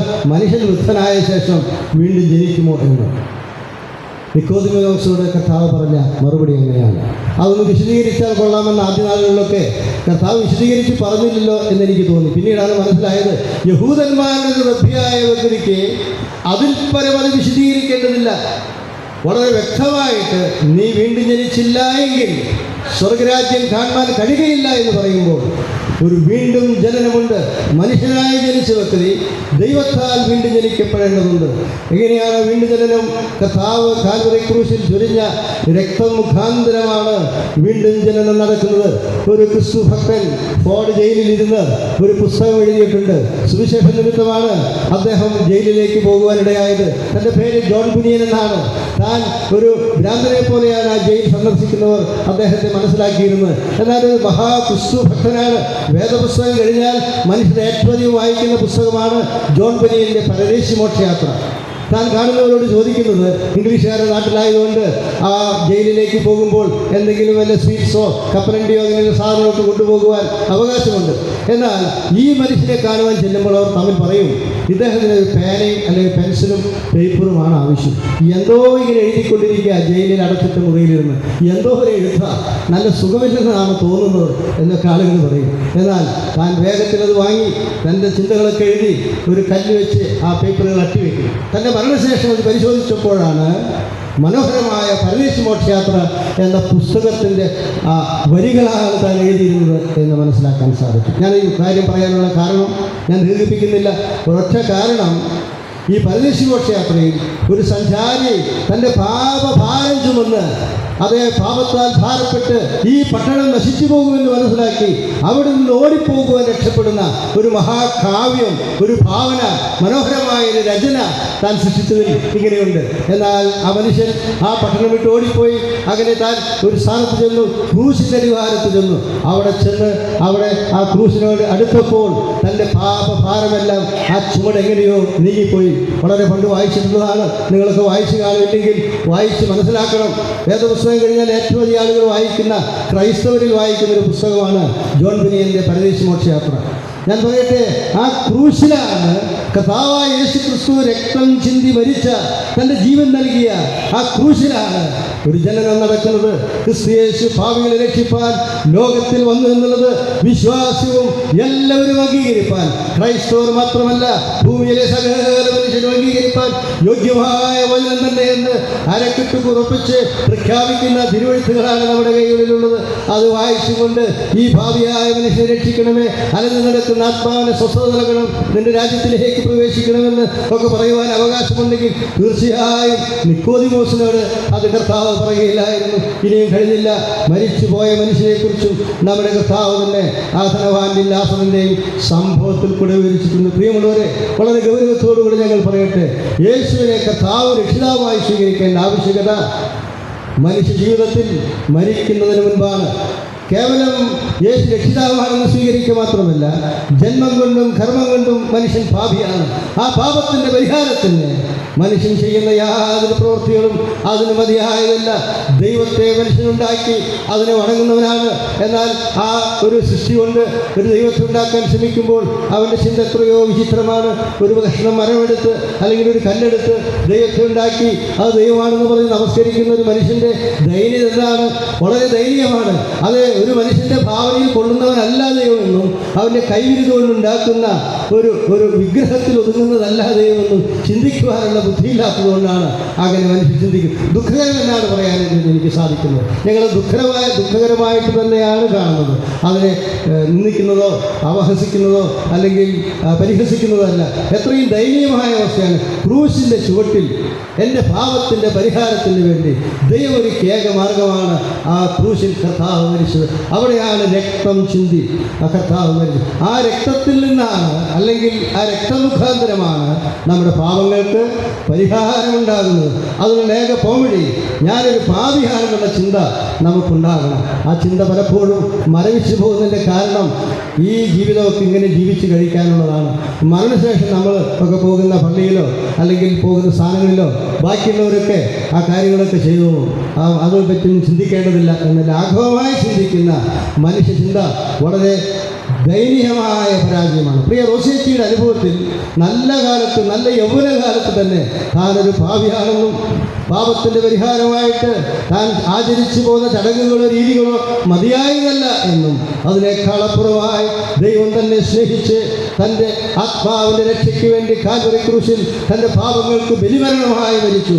ഞാനൊരു പാപിയാണ്, എൻ്റെ പാപങ്ങൾ എന്നോട് ക്ഷമിക്കണമേ എന്ന് മറ്റൊരു സാധു സഹോദരി ചൂണ്ടിക്കാണിച്ചപ്പോൾ അത് ആത്മാവിൽ ഉൾക്കൊള്ളുവാൻ, ഹൃദയഭാരത്തോടുകൂടി സ്വീകരിപ്പാൻ, അതേ ഞാനൊരു പാപിയാണ്, എനിക്ക് മറ്റു രക്ഷാമാർഗമില്ല, എൻ്റെ പുണ്യപ്രവൃത്തികളല്ല, എൻ്റെ വഴിപാടുകളല്ല, എൻ്റെ പ്രാർത്ഥനകളല്ല എന്നെ ദൈവത്തിങ്കിലേക്ക് അടുപ്പിക്കുന്നത്, എനിക്കടുക്കുവാൻ കഴിയാത്ത നിലയിൽ അത്രയും വിദൂരതയിലായിരുന്ന, ദൈവത്തോട് അടുത്തു വരുവാൻ ഒരു അർഹതയില്ലാതിരുന്ന എന്നെ തേടി സ്വർഗം വിട്ട് എനിക്ക് വേണ്ടി ജീവൻ നൽകിയ ആ കർത്താവിനെ ഞാൻ എൻ്റെ സ്വന്തം രക്ഷിതാവും കർത്താവുമായി സ്വീകരിക്കുന്നു എന്ന് അനേക വർഷങ്ങൾക്ക് മുമ്പ് ഒരു തീരുമാനമെടുത്തതുകൊണ്ട് താൻ ക്രിസ്തുവിൽ ഇന്ന് മരിച്ചിരിക്കുകയാണ്. അതുകൊണ്ട് പ്രിയമുള്ളവരെ, പൊടി പണ്ടായിരുന്നത് പോലെ ആയിത്തീരുന്നു, എന്നാൽ ആത്മാവ് അവന് നൽകിയതിൻ്റെ അടുക്കിലേക്ക് പോകുന്നു. ഇത് പൊതുവെ ഒരു പ്രമാണമാണ്. മൃഗങ്ങൾക്ക് ഈ ആത്മാവില്ല. ചിലരൊക്കെ വിചാരിക്കുന്നത് മനുഷ്യന് മൃഗമായി വരും, അങ്ങനെ പുനർജന്മമുണ്ട്, അതൊക്കെ ചില ചിന്തകളാണ്. എന്നാൽ വിശുദ്ധ തിരുവെഴുത്ത് ദൈവത്തിൽ നിന്ന് ആധികാരികമായി പറഞ്ഞിരിക്കുന്ന ഗ്രന്ഥത്തിൽ പറയുന്നത് തീർച്ചയായും അത് പൊടി പണ്ടായിരുന്നത് പോലെ ആയിത്തീരും. ആത്മാവ് തൻ നൽകിയ ദൈവത്തിൻ്റെ അരികിലേക്ക് ചേരും. എന്നാൽ കുറെ കൂടെ തിരുവെഴുത്തിൽ വ്യക്തമായിട്ട് പറയുന്നത് ക്രിസ്തുവിൽ മരിക്കുന്നതിനെ കുറിച്ച് ഇങ്ങനെയാണ് പറയുന്നത്. അപ്പോസ്തലനായ പൗലോസ് തെസ്സലോനിക്ക ലേഖനത്തിൽ പറയുന്നത് നമുക്കറിയാവുന്നതാണ്. കേവലം സാധാരണ ഇവിടെ ഇരിക്കുന്ന എല്ലാവരും കേട്ടിട്ടുണ്ട്. ഈ സഭയിലുള്ള ആൾക്കാർ മാത്രമല്ല, ഇവിടെ ഇരിക്കുന്ന എല്ലാ പ്രിയപ്പെട്ടവരും കേട്ടു. കർത്താവ് തൻ ഗംഭീരനാദത്തോടും പ്രധാനതയുടെ ശബ്ദത്തോടും ദൈവത്തിൻ്റെ കാഹളത്തോടും കൂടെ ഇറങ്ങി വരുമ്പോൾ മരിച്ചവരൊക്കെ ഉയർത്തും എന്നുള്ള സത്യം തിരുവെഴുത്തിലുണ്ട്. നിങ്ങൾ നിദ്ര കൊള്ളുന്നവരെ കുറിച്ച് അറിവില്ലാത്തവരായിരിക്കരുത്. ഈ പ്രിയ റോസേച്ചിയെ കുറിച്ച് അറിവില്ലാതിരിക്കരുത്. ആ അറിവ് നിങ്ങളുടെ ആത്മരക്ഷയ്ക്കും സഹായകരമായി തീരണമെന്നുള്ള വളരെ ആഗ്രഹത്തോടും ആത്മാർത്ഥതയോടും കൂടെയാണ് ഞങ്ങൾ ഈ വാക്കുകൾ പറയുന്നത്. അനുഗ്രഹിക്കപ്പെട്ട ഒരു സഹോദരിയായി ഇവിടെയുള്ള ദൈവജനത്തിൻ്റെ ആശ്വാസകരമായി ഒരു സന്തോഷ വിഷയമായി, വളരെ വിദ്യാഭ്യാസത്തിൽ കുറവുണ്ട് എങ്കിലും സന്തോഷത്തിൽ കുറവില്ലാതെ, സ്നേഹത്തിൽ കുറവില്ലാതെ ഞങ്ങളോടൊപ്പം കഴിഞ്ഞ ഈ സഹോദരിയെ അതേ ഉചിതമായ നിലയിൽ കൊണ്ടുപോയി അടക്കുവാൻ ഞങ്ങൾ ഒരുക്കമാണ്. എന്നാൽ ഈ സഹോദരിയുടെ മൗനമായ മഞ്ചം വിളിച്ചു പറയുന്നത്, ഞാൻ ഇരിക്കുന്ന സ്ഥലത്തേക്കും അല്ലെങ്കിൽ ഞാൻ സ്വീകരിച്ച കർത്താവിൻ്റെ അരികിലേക്ക് നിങ്ങളും കടന്നു വരണമെന്ന് പലപ്പോഴും ഞങ്ങളോട് ആവശ്യപ്പെട്ട് ഭവനത്തിൽ വന്ന് ഞങ്ങൾ ഇരിക്കുന്ന പലരോടും സുവിശേഷം പറഞ്ഞതായിട്ട് ഞങ്ങൾ ഓർക്കുന്നുണ്ട്. വളരെ സ്പഷ്ടമായിട്ട് പറഞ്ഞിട്ടുണ്ട്. കാര്യങ്ങളൊക്കെ ശരിയാണ്. എന്നാൽ തൽക്കാലം ഞങ്ങൾക്ക് ചിന്തിപ്പാൻ സാധിക്കാത്തൊരവസ്ഥയിൽ സ്നേഹത്തോടെ ചായയൊക്കെ തന്ന് ഞങ്ങളെ പറഞ്ഞേക്കും. പ്രിയമുള്ളവരെ, ഈ സഹോദരിയും ആഗ്രഹിക്കുന്നു, അതിലുപരി ദൈവം ആഗ്രഹിക്കുന്നു.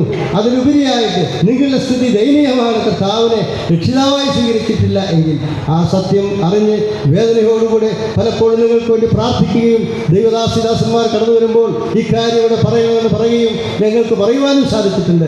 എന്നാൽ ഒരളവിൽ ഞാൻ ചിന്തിക്കുന്നത് മിക്കവാറും ഇന്ന് അതിനൊരു വിരാമം കുറിക്കുകയാണ്. അതുകൊണ്ട് ഞങ്ങൾ പറയട്ടെ, ഇപ്പോഴാകുന്ന രക്ഷാദിവസം, ഇപ്പോഴാകുന്ന സുപ്രസാദകാലം അത് നാളേക്കുള്ളതല്ല. കർത്താവ് നിങ്ങളുടെ ഹൃദയത്തിൽ വന്ന് നിന്നെ രക്ഷകനായി സ്വീകരിക്കുവാൻ, നിന്റെ പാപത്തിൻ്റെ പരിഹാരം ഞാൻ ചെയ്തിരിക്കുന്നു എന്ന് പറയുമ്പോൾ സന്തോഷത്തോടെ സ്വീകരിച്ച്, കർത്താവേ, ഞാനൊരു ഭാവിയാണ്, ഞാൻ നാളിതുവരെ ചെയ്ത കാര്യങ്ങളെ കൊണ്ട് ഞാൻ തൃപ്തയായിട്ടില്ല അല്ലെങ്കിൽ തൃപ്തനായിട്ടില്ല, സ്വർഗത്തെക്കുറിച്ച് എനിക്ക് യാതൊരു ബോധ്യവുമില്ല, അവിടെ ചെല്ലുമെന്ന് എനിക്കൊരു ഉറപ്പുമില്ല, എൻ്റെ പ്രിയപ്പെട്ടവരും പ്രാർത്ഥിക്കും, ഞങ്ങളും പ്രാർത്ഥിക്കും, എന്നാൽ യാതൊരു ഉറപ്പുമില്ല.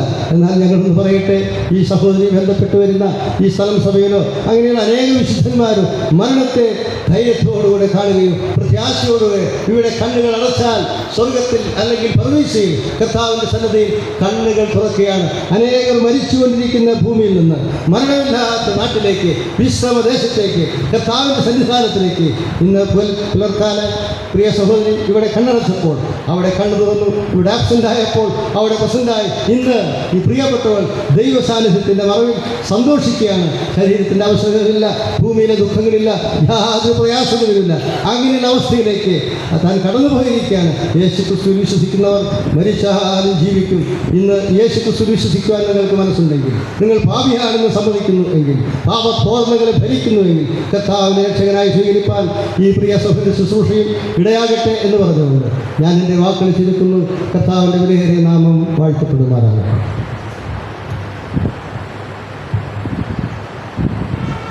സഹോദരന്മാർ ഒരു വാക്ക് പാടുന്നതായിരിക്കും.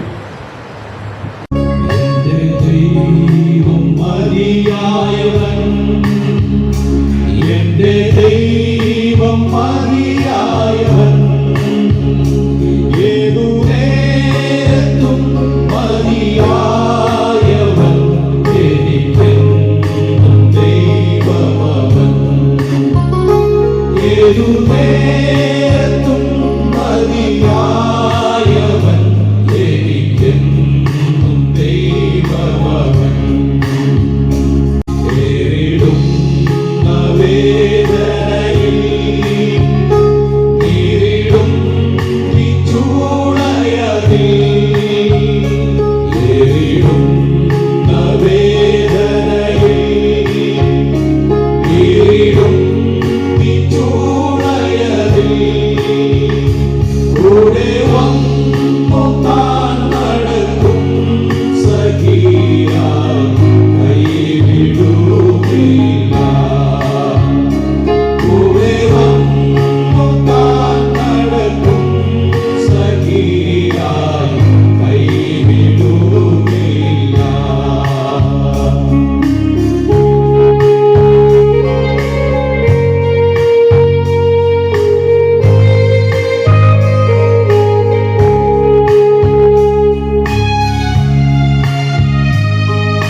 പാട്ട് ഇപ്പോൾ നമ്മെ കേൾപ്പിക്കുന്നതായിരിക്കും. നമുക്ക് പ്രാർത്ഥനയോടെ ഇരിക്കാം.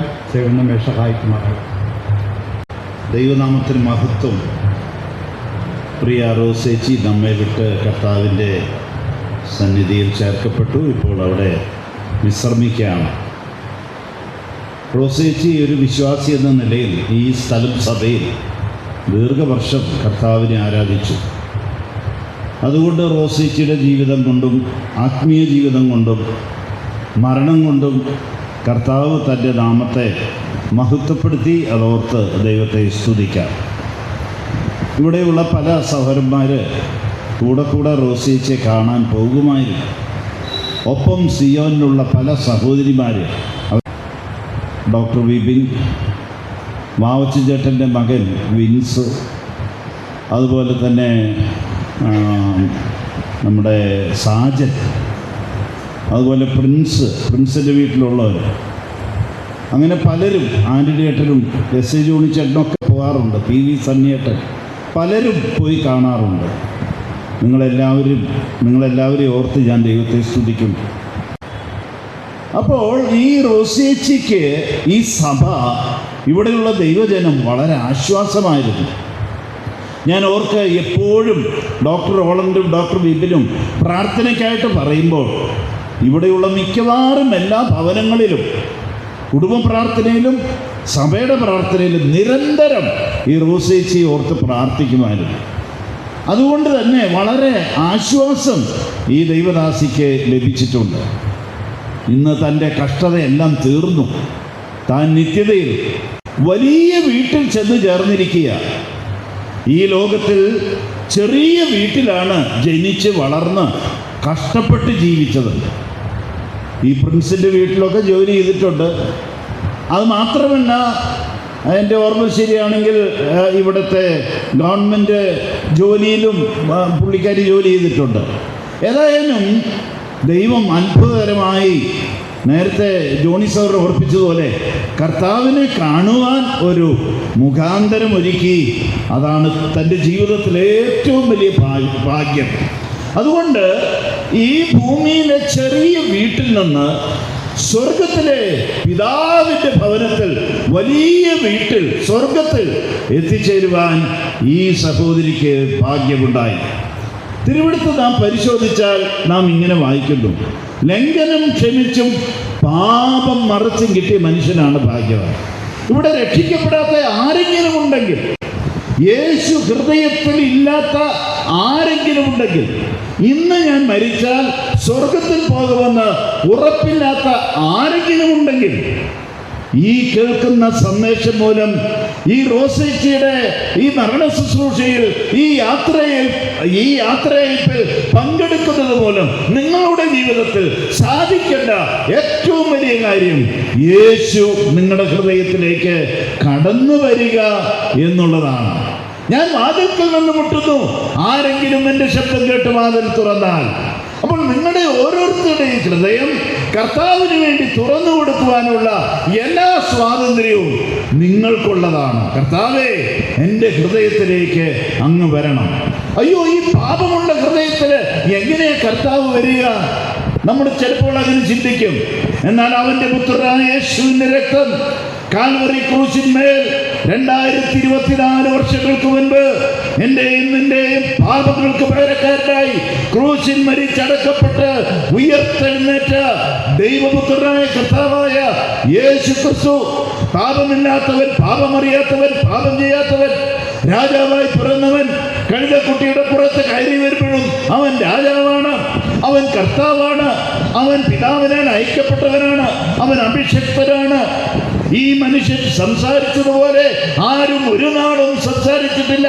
കർത്താവിനെ കുറിച്ച് പറഞ്ഞ സാക്ഷ്യത: കാറ്റിനെയും കടലിനെയും ശാസിച്ചു, വെള്ളം മീനാക്കി, 5 അപ്പം കൊണ്ട് 5000 പേരെ പോഷിപ്പിച്ചു, കുരുടർക്ക് കാഴ്ച കൊടുത്തു, ഒട്ടേറെ അത്ഭുതങ്ങൾ ചെയ്തു. യോഹന്നാൻ എഴുതിയ സുവിശേഷം അവസാനിപ്പിക്കുമ്പോൾ ഇങ്ങനെയാണ് പറയുന്നത്: ഈ പുസ്തകത്തിൽ എഴുതിയിരിക്കുന്നതല്ലാത്ത മറ്റനേക അടയാളങ്ങൾ യേശു തന്റെ ശിഷ്യന്മാർ കാണുക ചെയ്തു. എന്നാൽ പ്രിയമുള്ളവരെ, കേട്ടിരിക്കേണ്ട, അറിഞ്ഞിരിക്കേണ്ട ഒരു സത്യം: യേശു ദൈവപുത്രനായ ക്രിസ്തു എന്ന് നിങ്ങൾ വിശ്വസിച്ചിട്ട് അവന്റെ നാമത്തിൽ നിങ്ങൾക്ക് ജീവൻ ഉണ്ടാകുക, ഇത് എഴുതിയിരിക്കുക. ഈ ദൈവത്തിന്റെ വചനം, ഈ സുവിശേഷങ്ങൾ, അതാണ് സാധിക്കേണ്ടത്.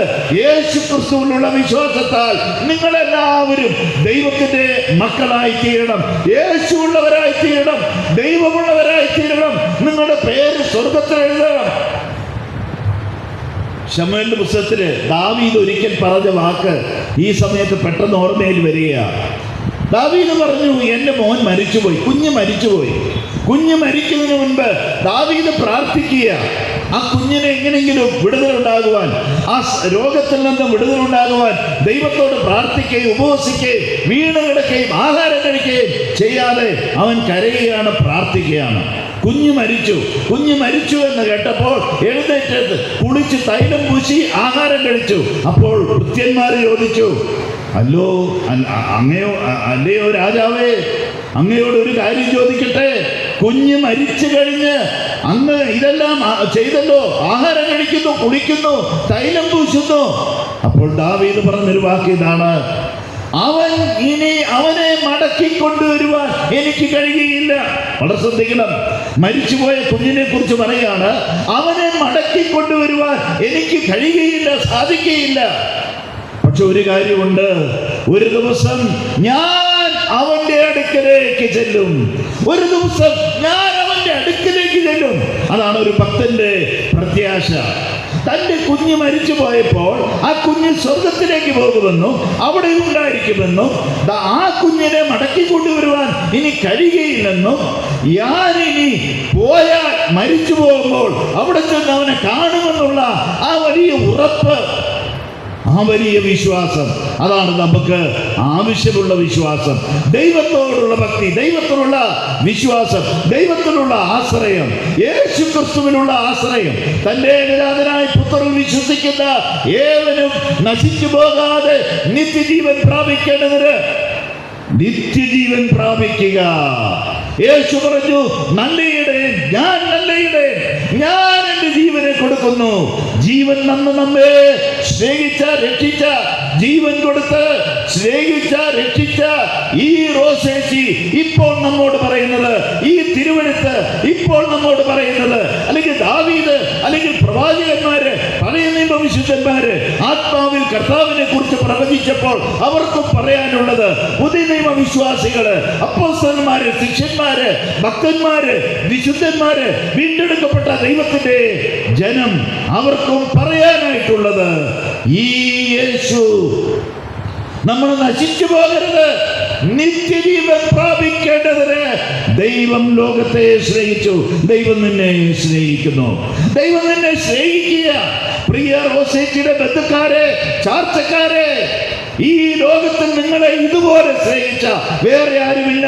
ജീവൻ തന്ന് നിങ്ങളെ സ്നേഹിച്ച നമ്മുടെ അരുമനാഥനായ കർത്താവായ യേശു ക്രിസ്തു. എന്തിനു വേണ്ടി? നിങ്ങളുടെ, എന്റെയും ഇവിടെ ഇരിക്കുന്ന ഓരോരുത്തരുടെയും ആത്യന്തിക നന്മയ്ക്ക് വേണ്ടി, രക്ഷയ്ക്ക് വേണ്ടി, സ്വർഗം തരുന്നതിന് വേണ്ടി, നരകം ഒഴിവാക്കുവാൻ, പിശാചിന്റെ അടിമത്തത്തിൽ നിന്ന്, നിത്യനരകത്തിൽ നിന്ന്, വരാൻ പോകുന്ന ന്യായവിധിയിൽ നിന്ന്, നിത്യനാശത്തിൽ നിന്ന് നമ്മെ രക്ഷിച്ച് ദൈവമുള്ളവരും ദൈവത്തിന്റെ മക്കളും പോരാ പ്രത്യാശയുള്ളവരാക്കി തീർക്കുവാൻ യേശു നമ്മെ സ്നേഹിച്ചു. നാം ആരും നശിച്ചു പോകരുത്. ഇന്ന് രാത്രി നിന്റെ ആത്മാവിനെ ദൈവം നിന്നോട് ചോദിച്ചാൽ, നീ ലോകത്തോട് യാത്ര പറഞ്ഞാൽ അപകട മരണമോ, അല്ലെങ്കിൽ രോഗം നിന്നുള്ള മരണമോ, ഹാർട്ട് അറ്റാക്കോ, എന്തുമാകട്ടെ, ഈ രാത്രിയിൽ നിന്റെ ആത്മാവ്, നീ മരിച്ചാൽ നിന്റെ ആത്മാവ് എവിടെ പോകും? നീ എവിടെ പോകും? നിന്റെ ശരീരം ഇവിടെ ഉണ്ടാവും. ഈ റോസേച്ചിന്റെ ശരീരം ഇവിടെ ഉള്ളതുപോലെ നമ്മുടെ ശരീരം ഇവിടെ ഉണ്ടാകും. അത് മറവ് ചെയ്യും. ആരെങ്കിലുമൊക്കെ വന്ന് അത് മറവ് ചെയ്തു, അത് പൊടിയിലേക്ക് തിരികെ ചേരാനുള്ളതാണ്. നീ എവിടെയായിരിക്കും? ഇത് വളരെ ശ്രദ്ധിക്കേണ്ട ഒരു കാര്യമാണ്. അതുകൊണ്ടാണ് ലാസറിന്റെയും മറിയയുടെയും മാർത്തയുടെയും ഭവനത്തിൽ വെച്ച് കർത്താവ് പറഞ്ഞത്, മാർത്ത പറഞ്ഞു, ഒടുക്കത്തെ നാളിൽ അവൻ ഉയർത്തെഴുന്നേൽക്കും എന്ന് പറഞ്ഞു ലാസറിനെ കുറിച്ച് കർത്താവിനോട്. അപ്പോഴാണ് കർത്താവ് മറുപടിയായിട്ട് പറഞ്ഞത്, അത് ശരിയാണ്, അത് തെറ്റാന്ന് പറഞ്ഞില്ല, അതുള്ളതാണ്.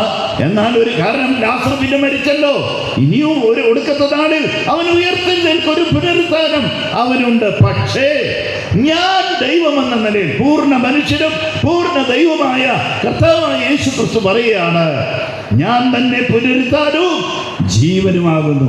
എന്നിൽ വിശ്വസിക്കുന്നവൻ മരിച്ചാലും ജീവിക്കും, എന്നിൽ വിശ്വസിക്കുന്നവൻ മരിച്ചാലും ജീവിക്കും. ഇനി ജീവിച്ചിരുന്ന് എന്നിൽ വിശ്വസിച്ചാലോ അവരുടെ മേൽ രണ്ടാം മരണത്തിന്, ന്യായവിധിക്ക്, നരകത്തിന്, പിശാചിന് യാതൊരു അധികാരമില്ല, യാതൊരു സ്ഥാനവുമില്ല. ഇതാണ് നമുക്ക് ആവശ്യം.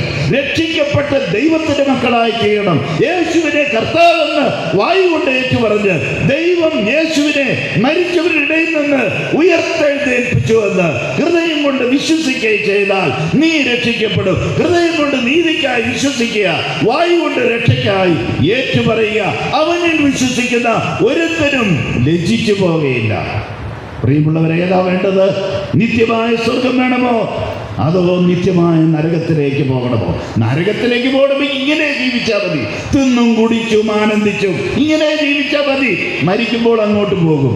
എന്നാൽ സ്വർഗത്തിലേക്ക് പോകണമെങ്കിൽ ഒരു വഴിയുണ്ട്, ഒരു മാർഗമുണ്ട്. ഞാൻ തന്നെ വഴിയും സത്യവും ജീവനുമാകുന്നു എന്ന് പറഞ്ഞ ദൈവപുത്രനായ നമ്മുടെ പാപത്തിന് പരിഹാരം ഉണ്ടാക്കിയ പാപമില്ലാത്ത ക്രിസ്തു മരിച്ചടക്കപ്പെട്ട് ഉയർത്തെഴുന്നേറ്റ് മരണത്തെ ജയിച്ച, ലോകത്തെ ജയിച്ച, സാത്താനെ ജയിച്ച ഇന്ന് സ്വർഗത്തിൽ പിതാവിന്റെ ശക്തിയുടെ വലത്തുഭാഗത്ത് നമുക്ക് വേണ്ടി ജീവിക്കുന്ന, പക്ഷപാതം ചെയ്യുന്ന, വീണ്ടും വരാൻ പോകുന്ന ദൈവപുത്രനും ലോകരക്ഷിതാവായ, സ്വർഗത്തിനും ഭൂമിക്കും നാഥനായ രാജാതി രാജാവ്, നീതിയോടെ വാഴുന്ന രാജാവ്, പവിത്രൻ, നിർമ്മലൻ, നിർദോഷൻ, പാപികളോട് വേർപെട്ടവരും സ്വർഗത്തെക്കാൾ ഉന്നതനും സകലനാമത്തിന് മേലായ നാമം ധരിച്ച ദൈവപുത്രനായ കർത്താവായ യേശു ക്രിസ്തുവിൽ വിശ്വസിക്കുക. എന്നാൽ നീയും നിന്റെ കുടുംബവും രക്ഷ പ്രാപിക്കും. അതുകൊണ്ട് ഇനി നിങ്ങൾ ആരെങ്കിലും നരകത്തിൽ പോയാൽ നിങ്ങൾ ഉത്തരവാദികളാണ്. ഈ സുവിശേഷം കേട്ടിട്ടും ഈ റോസേച്ചിയുടെ ഈ മരണ ശുശ്രൂഷയിൽ പങ്കെടുത്തിട്ടും ഈ ദൈവത്തിന്റെ വചനം കേട്ടിട്ടും അത് തള്ളിക്കളഞ്ഞാൽ വലിയ ന്യായവിധി വരാൻ പോകുക. ഇത്ര വലിയ രക്ഷയെ ഗണ്യമാക്കാതെ പോയാൽ എങ്ങനെ തെറ്റിയൊഴിയും? രക്ഷപ്പെടാൻ സാധ്യമല്ല. അതുകൊണ്ട് വഴിയിൽ വെച്ച് നശിച്ചു പോകാതിരിപ്പാൻ പുത്രനെ ചുംബിപ്പിക്കും.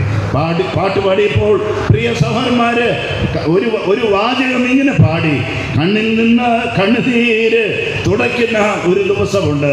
സ്വർഗത്തിൽ വിശുദ്ധന്മാരുടെ കണ്ണുനീര് അവര് ഈ ഭൂമിയിൽ വെച്ച് അനുഭവിച്ച കഷ്ടത നിമിത്തം, അല്ലെങ്കിൽ അവരെ വാളുകൊണ്ട് വെട്ടിയത് നിമിത്തം, അവരെ തലകീഴായി പത്രോസിനെ ക്രൂശിച്ചു, അനേകരെ ക്രൂശിച്ചു. കർത്താവിന്റെ നാമത്തിന് വേണ്ടി, വിശ്വാസത്തിന് വേണ്ടി, കർത്താവിന് വേണ്ടി മരിച്ച അനേക രക്തസാക്ഷികൾ, ആയിരക്കണക്കിന്, ലക്ഷക്കണക്കിന്, കോടിക്കണക്കിന് ആളുകൾ സ്വർഗത്തിൽ അണിനിരക്കാൻ പോകുകയാണ്. കർത്താവ് അവിടെ അവരുടെ കണ്ണുനീരെല്ലാം തുടയ്ക്കാൻ പോകുകയാണ്. അത്ര നല്ലവനാണ് നമ്മുടെ കർത്താവ്. നമ്മുടെ സങ്കടം അറിയുന്ന, നമ്മുടെ കഷ്ടത കാണുന്ന, നമ്മുടെ നിലവിളി കേൾക്കുന്ന, നമ്മുടെ പ്രാർത്ഥന കേൾക്കുന്ന, നമ്മിലേക്ക് ചായുന്ന, നമ്മെ സ്വീകരിക്കാൻ, നമ്മെ ദൈവത്തിന്റെ മക്കളാക്കി ചേർക്കുവാൻ, നമുക്ക് സ്വർഗം തരുവാൻ, ആത്യന്തിക നന്മയ്ക്ക് വേണ്ടി ആത്മീകമായി ഭൗമികമായി നമ്മെ അനുഗ്രഹിക്കുവാൻ കർത്താവ് ആഗ്രഹിക്കുക. എന്നാൽ നിങ്ങൾ കർത്താവിന്റെ അടുക്കലേക്ക് വരുമ്പോൾ, ക്രൂശിൽ കിടന്ന കള്ളൻ പറഞ്ഞു, കർത്താവേ, നീ രാജ്യത്വം പ്രാപിച്ചു വരുമ്പോൾ, നീ രാജാവായി വരുമ്പോൾ എന്നെ ഓർത്താൽ മാത്രം മതി, എന്നെ ഓർത്താൽ മാത്രം മതി. ഞാൻ പാപിയാണ്, ഞാൻ വലിയ പാപിയാണ്, കൊടും പാപിയാണ്. ഈ ശിക്ഷയ്ക്ക് ഞാൻ യോഗ്യനാണ്. അരുതാത്തത് ചെയ്തവനാണ് അങ്ങ്, പാപമില്ലാത്തവൻ, അരുതാത്തത് ചെയ്യാത്തവൻ, നീതിമാൻ, വിശുദ്ധൻ. അങ്ങ് രാജാവായി വരും, അങ്ങ് മരണത്തെ ജയിക്കും, അങ്ങ് കർത്താവാണ്, അങ്ങ് രക്ഷിതാവാണ്, അങ്ങനെ ഓർക്കണം എന്ന് പറഞ്ഞു. കർത്താവ് അപ്പോൾ തന്നെ മറുപടി പറഞ്ഞു, ഇന്ന് നീ എന്നോടുകൂടെ പർദീസയിലാണ്. സ്വർഗം വേണമോ നരകം വേണമോ തിരഞ്ഞെടുക്കുക. കർത്താവായ യേശു ക്രിസ്തുവിൽ വിശ്വസിക്കുക. എന്നാൽ നീയും നിന്റെ കുടുംബവും രക്ഷ പ്രാപിക്കും. മറ്റൊരുത്തരിലും രക്ഷയില്ല. നാം രക്ഷിക്കപ്പെടുവാൻ ആകാശത്തിന് കീഴേ നൽകപ്പെട്ട വേറൊരു നാമവുമില്ല. ഏക രക്ഷകൻ, ഏക രക്ഷമാർഗം, ഏക വഴി. കർത്താവായ യേശു ക്രിസ്തു മാത്രമാണ്. ആ കർത്താവിനെ നിങ്ങളുടെ ഹൃദയത്തിൽ രക്ഷിതാവും കർത്താവുമായി വിശ്വസിച്ച് സ്വീകരിച്ച് ദൈവമക്കളായി ഭാഗ്യവാന്മാരായി തീരുവാൻ ഈ സന്ദേശം മൂലം ദൈവം സഹായിക്കട്ടെ. ഈ സിയോൻ സഭയെ, ഇവിടെയുള്ള ദൈവജനത്തെ അനുഗ്രഹിക്കട്ടെ. പാട്ടുപാടിയവരെ അനുഗ്രഹിക്കട്ടെ. വിവിധ ശുശ്രൂഷകൾ ചെയ്തവരെ അനുഗ്രഹിക്കട്ടെ. കടന്നു വന്ന എല്ലാവരെയും അനുഗ്രഹിക്കട്ടെ. ദൈവത്തിൻ്റെ നാമം ഇന്നേക്കും വാഴ്ത്തപ്പെടുമാറാകട്ടെ. ആമേൻ. ജനം ശുശ്രൂഷ സഹോദരന്മാരോടുള്ള നന്ദി അറിയിക്കുകയാണ്. ഈ ശുശ്രൂഷയോടെ പ്രാർത്ഥിച്ച് അവസാനിപ്പിക്കാൻ പോകുകയാണ്. ജോൺ ഷാരൻ സഹോദരൻ കടന്നു വന്ന് പ്രാർത്ഥിച്ച് ഇവിടുത്തെ ശുശ്രൂഷ അവസാനിപ്പിക്കുന്നത്. പ്രാർത്ഥിക്കാം. സ്നേഹവാനായ ദൈവമേ, സ്വർഗീയ പിതാവേ, ഇവിടുത്തെ പുണ്യനാമത്തിനടി നന്ദിയോടെ സ്തോത്രം ചെയ്യുന്നു. കർത്താവ് ഞങ്ങൾക്കിങ്ങനെ കൊണ്ടുവരാൻ അവിടെ ഒരുക്കിയ മുഖാന്തരത്തോട് നന്ദിയോടെ സ്തോത്രം ചെയ്യുന്നു. ഞങ്ങളുടെ പ്രിയ സഹോദരി അവിടുത്തെ രക്തത്താൽ വിഴുത്തപ്പെട്ട മകൾ അവസ്ഥയിലേക്ക് ചേർക്കത്തക്കൊണ്ട് പ്രസാദിച്ചു കർത്താവ്. കണ്ണിലില്ലാത്ത രോഗങ്ങളില്ലാത്ത പ്രയാസമില്ലാത്ത സ്ഥലം താൻ പരിശ്രമിക്കുകയാണ്. എന്നാൽ കർത്താവെ കാര്യത്തിലെ നാളുകളായിട്ട് താൻ ശരീര ബലഹീനത കൈകൂടുകയാണ്. കർത്താവ് ദീർഘ 51 വർഷം ഈ ഭൂമി ജീവിച്ചിരിപ്പതൊക്കെ ദാസനെ സഹായിച്ചു. കർത്താവിനെ അറിയുന്നതുകൊണ്ട് ഈ ഭരണം വരെയും കർത്താവെ ദീർഘമുള്ള അഭേദ്യമായ ബന്ധത്തിൽ സമയം ചിലപ്പോഴും കൂട്ടാൻ കഴിയുമ്പോൾ ദാസനെ സഹായിച്ചു. ഞങ്ങൾ നൽകുന്ന ദൂരങ്ങളിൽ കർത്താവെത്താൻ രാഷ്ട്രീയ സാഹിത്യം ബുദ്ധിമുട്ട് സാഹിത്യങ്ങളും ഒന്ന് ദൈവജനത്തോടെ കൂട്ടായ്മ മുന്നോട്ട് പോയി സന്തോഷത്തോടെ മുന്നോട്ട് പോവുകയാണ്. കഴിച്ചിട്ട് നാളുകൾക്കും മുന്നായി വീഴ്ചമുണ്ടാകുന്ന ഭവനത്തിൽ താൻ കിടക്കി ആശ്രയിച്ച് കഴിയുകയായിരുന്നു കർത്താവിനെ. ആ കിടക്കിലായിരിക്കുമ്പോഴും തനിക്ക് ലഭിച്ചിരിക്കുന്ന ആത്മസന്തോഷത്തിന് സ്തോത്രം. അത് ചെല്ലുമ്പോഴേക്ക് കർത്താവെ തനിക്ക് പറയാനുള്ളത് ഞാൻ ദൈവങ്ങൾക്ക് വേണ്ടി പ്രാർത്ഥിക്കുന്നില്ല, മറ്റൊന്നും എനിക്ക് പറയാനില്ല കർത്താവെ. അങ്ങനെ അവസരമാണ് താൻ അവിടെ കിടക്കിൽ കഴിയുന്നത്. എന്നാൽ കർത്താവെ അവിടുത്തെ സമയമായപ്പോൾ പ്രിയ ദാസിയെ അവിടുത്തെ പ്രശ്നത്തേക്ക് ചേർത്ത് കർത്താവെ. പ്രിയ ദാസി ഇപ്പോൾ അവിടെ വിശ്രമിക്കുകയാണ്. എന്നാൽ ഞങ്ങൾ വായിക്കുന്ന പോലെ കാഹളധ്വനിക്കും മരിച്ചവരുടെ അക്ഷയ ഉയർത്തും മരിച്ച മുമ്പ് മധ്യക്ഷയിലും പിന്നെ ജീവനശേഷിക്കുന്ന അവിടെ മേഖല എടുക്കപ്പെടും. ഇവിടെ എല്ലാ ശിശുക്കളുമേലും സഹായിച്ചു സ്തോത്രം ചെയ്യുന്നു. ഇപ്പോൾ കർത്താവ് ഞങ്ങൾ ഈ ബോധ്യശീലമായിട്ട് ഞങ്ങൾ സെമിറ്ററിക്ക് പോവുകയാണ് കർത്താവെ. ഞങ്ങൾ വായിക്കുന്ന പോലെ മനുഷ്യ നീ പൊടിയാവുന്നു, പൊടിയിലേക്ക് തിരികെ ചെയ്യുന്ന കർത്താവിൻ്റെ വാക്കുപ്രകാരം നമുക്ക് പ്രിയ സഹോദരിയെ ഒരു ദിവസം ധനിക്കുമ്പോൾ ഒരു സഹോദരിക്ക് നൽകും. അന്ന് ഞങ്ങൾ പ്രിയ സഹോദരിയെ കാണുമ്പോൾ പ്രത്യാശയോടെ ഞങ്ങൾ ആ സഹോദരി അടുക്കാൻ പോവുകയാണ്. അവസാനം ഞങ്ങൾ കൂടെയുള്ള സ്തോത്രം ഇതൊരു സഹായം അകത്ത് വയ്ക്കാതെന്ന് പറയുന്നു. പ്രാർത്ഥന സ്തോത്രം എല്ലാ വിശ്വാസത്തിലും നാമത്തെ താഴ്മയും അപേക്ഷയായിട്ട് കൊടുക്കുമാറാവണേ. ആമേൻ.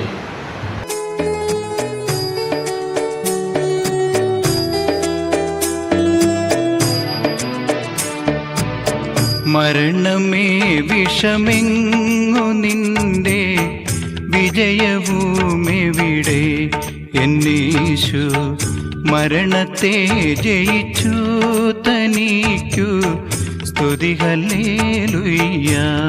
എന്നീശു മരണത്തെ ജയിച്ചു തനിക്കു സ്തുതി ഹല്ലേലൂയ.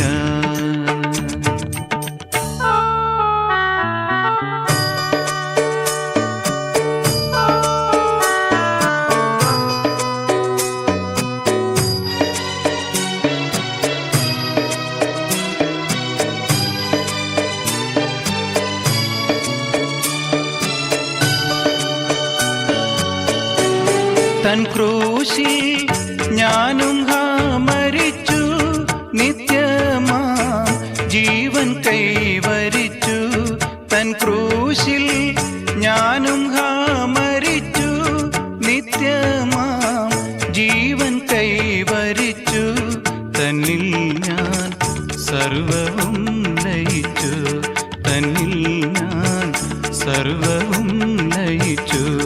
ഹല്ലേലൂയ. മരണമേ വിഷമെങ്ങു നിന്റെ വിജയഭൂമെവിടെ?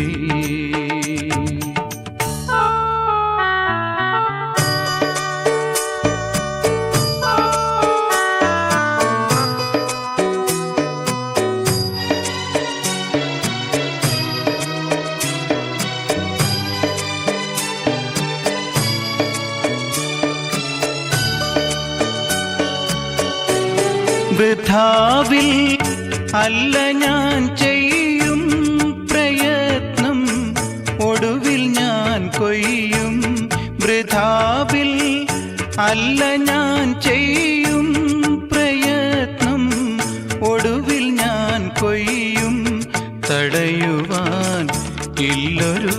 കൈയും തടയുവാൻ ഇല്ലൊരു കൈയും. ഹല്ലേലൂയ. മരണമേ വിഷമെങ്ങു നിന്റെ വിജയഭൂമിവിടെ.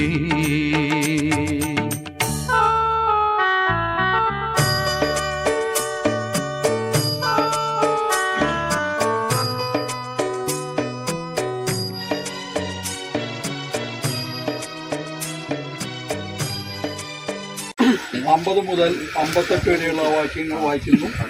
സഹോദരന്മാരെ, മാംസരക്തങ്ങൾക്ക് ദൈവരാജ്യത്തെ അവകാശമാക്കുവാൻ കഴിയുകയില്ല, ദ്രവത്വം അദ്രവത്വത്തെ അവകാശമാക്കുകയില്ല എന്ന് ഞാൻ പറയുന്നു.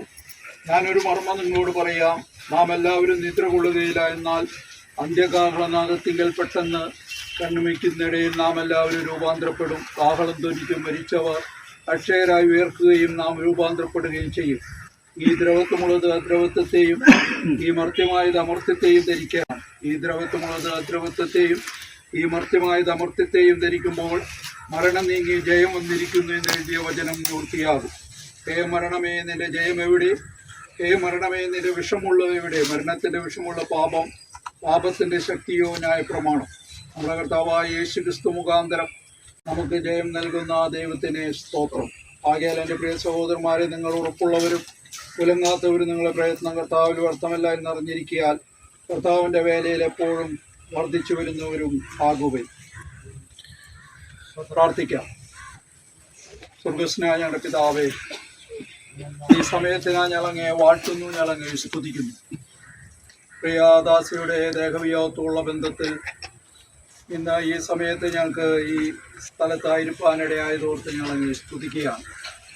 കഴിഞ്ഞ 81 വർഷക്കാലം ഈ ഭൂമിയിലായിരിക്കാൻ പ്രിയാദാസിയെ ദൈവം അനുവദിച്ചു. പ്രതിസന്ധികളും രോഗങ്ങളൊക്കെ ഈ നാളുകളിലൊക്കെ ഉണ്ടായിരുന്നു.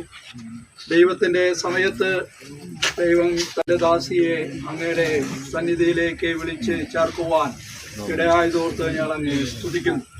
പ്രിയ ദൈവ സന്നിധാനത്തെ പ്രിയദാസി വിശ്രമിക്കുന്നതോർത്ത് ഞങ്ങൾ അങ്ങ് സ്തുതിക്കുക. കർത്താവെ സഹായിക്കണമേ. അതുപോലെ ബന്ധുമിത്രാദികളായ സഹോദരി സഹോദരന്മാർ, അവരുടെ അനേക ബന്ധുക്കാരൊക്കെ ഇവിടെ വന്നിട്ടുണ്ട്. അവർ ഈ കാര്യങ്ങളൊക്കെ കാണുന്നു. കർത്താവിനെ കണ്ടുമുട്ടുവാൻ അവർക്കും ഇടയായിട്ടില്ല എങ്കിൽ ഇന്ന് ഈ സമയത്ത് കർത്താവിനെ കണ്ടുമുട്ടി രക്ഷയുടെ അനുഭവത്തിലേക്ക് കടന്നു വരുവാൻ ഇടയാകണമേ എന്ന് ഞങ്ങൾ ഓർക്കുകയാണ്. ഞങ്ങളിപ്പോൾ ഈ മൃതശരീര മണ്ണിലേക്ക് വയ്ക്കുകയാണ്. അങ്ങയുടെ വരവിൻ്റെ സമയത്ത് ഈ ദാസി ദൈവസന്നിധാനത്തിലായിരിക്കുമെന്നുള്ള വലിയ പ്രത്യാശ ഞങ്ങൾക്ക് തന്നിരിക്കുന്നുകൊണ്ട് ഞങ്ങൾ അങ്ങേ വാഴ്ത്തുന്നു, ഞങ്ങൾ അങ്ങേ സ്തുതിക്കുന്നു. ശുശ്രൂഷകളൊക്കെ വളരെ അനുഗ്രഹമായി തീരുവാൻ വലിയവനായ ദൈവം വഴിയൊരുക്കിയതോർത്ത് ഞങ്ങൾ അങ്ങേ സ്തുതിക്കുന്നു, സ്തോത്രം ചെയ്യുന്നു. തുടിച്ചിരിക്കുന്ന ഹൃദയങ്ങൾക്ക് അങ്ങ് എല്ലാവിധ ആശ്വാസവും സമാധാനവും നൽകണം, സഹായിക്കണം എന്ന് ഞങ്ങൾ പ്രാർത്ഥിക്കുന്നു. മാനമോത്തം എടുക്കണമേ. പ്രാർത്ഥനയാചന കേട്ടിരിക്കാൻ സ്തോത്രം. എല്ലാം യേശുക്രിസ്തുവിന്റെ നാമത്തിൽ താഴ്മീനമായി അപേക്ഷിക്കൊള്ളുന്നു. ആമേൻ.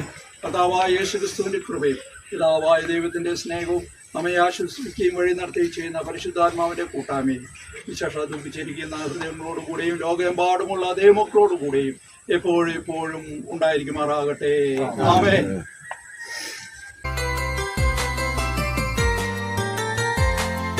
കർത്തൃകാഹളം യുഗാന്ത്യകാലത്തിൽ ധ്വനിക്കുമ്പോൾ നിത്യമാം പ്രഭാത ശോഭിതത്തിനാൾ പാർത്തലേ രക്ഷപ്പെട്ടോരക്കരെ കൂടിയാകാശെ പേർ വിളിക്കും നേരം കാണുമെൻ പേരും. പേർ വിളിക്കും നേരം കാണും, പേർ വിളിക്കും നേരം കാണും, പേർ വിളിക്കും നേരം കാണും, പേർ വിളിക്കും നേരം കാണുമെൻ പേരും.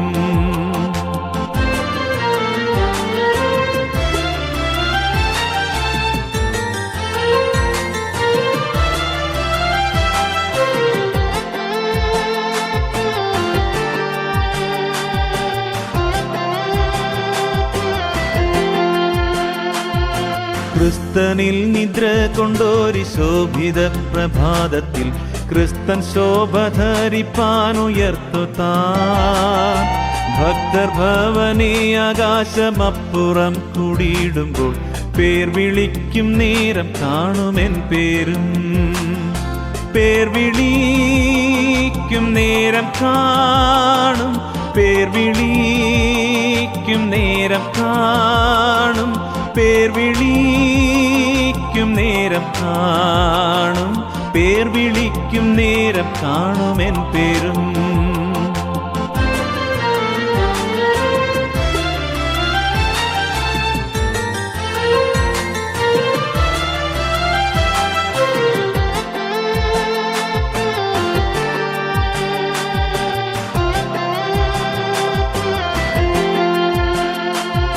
കർത്തൻ പേർക്കുരാ പകലധ്വാനം ഞാൻ ചെയ്തിങ്ങനെ, വാർത്ത ഞാൻ ചൊല്ലിയിടട്ടെ തൻ സ്നേഹത്തിൽ.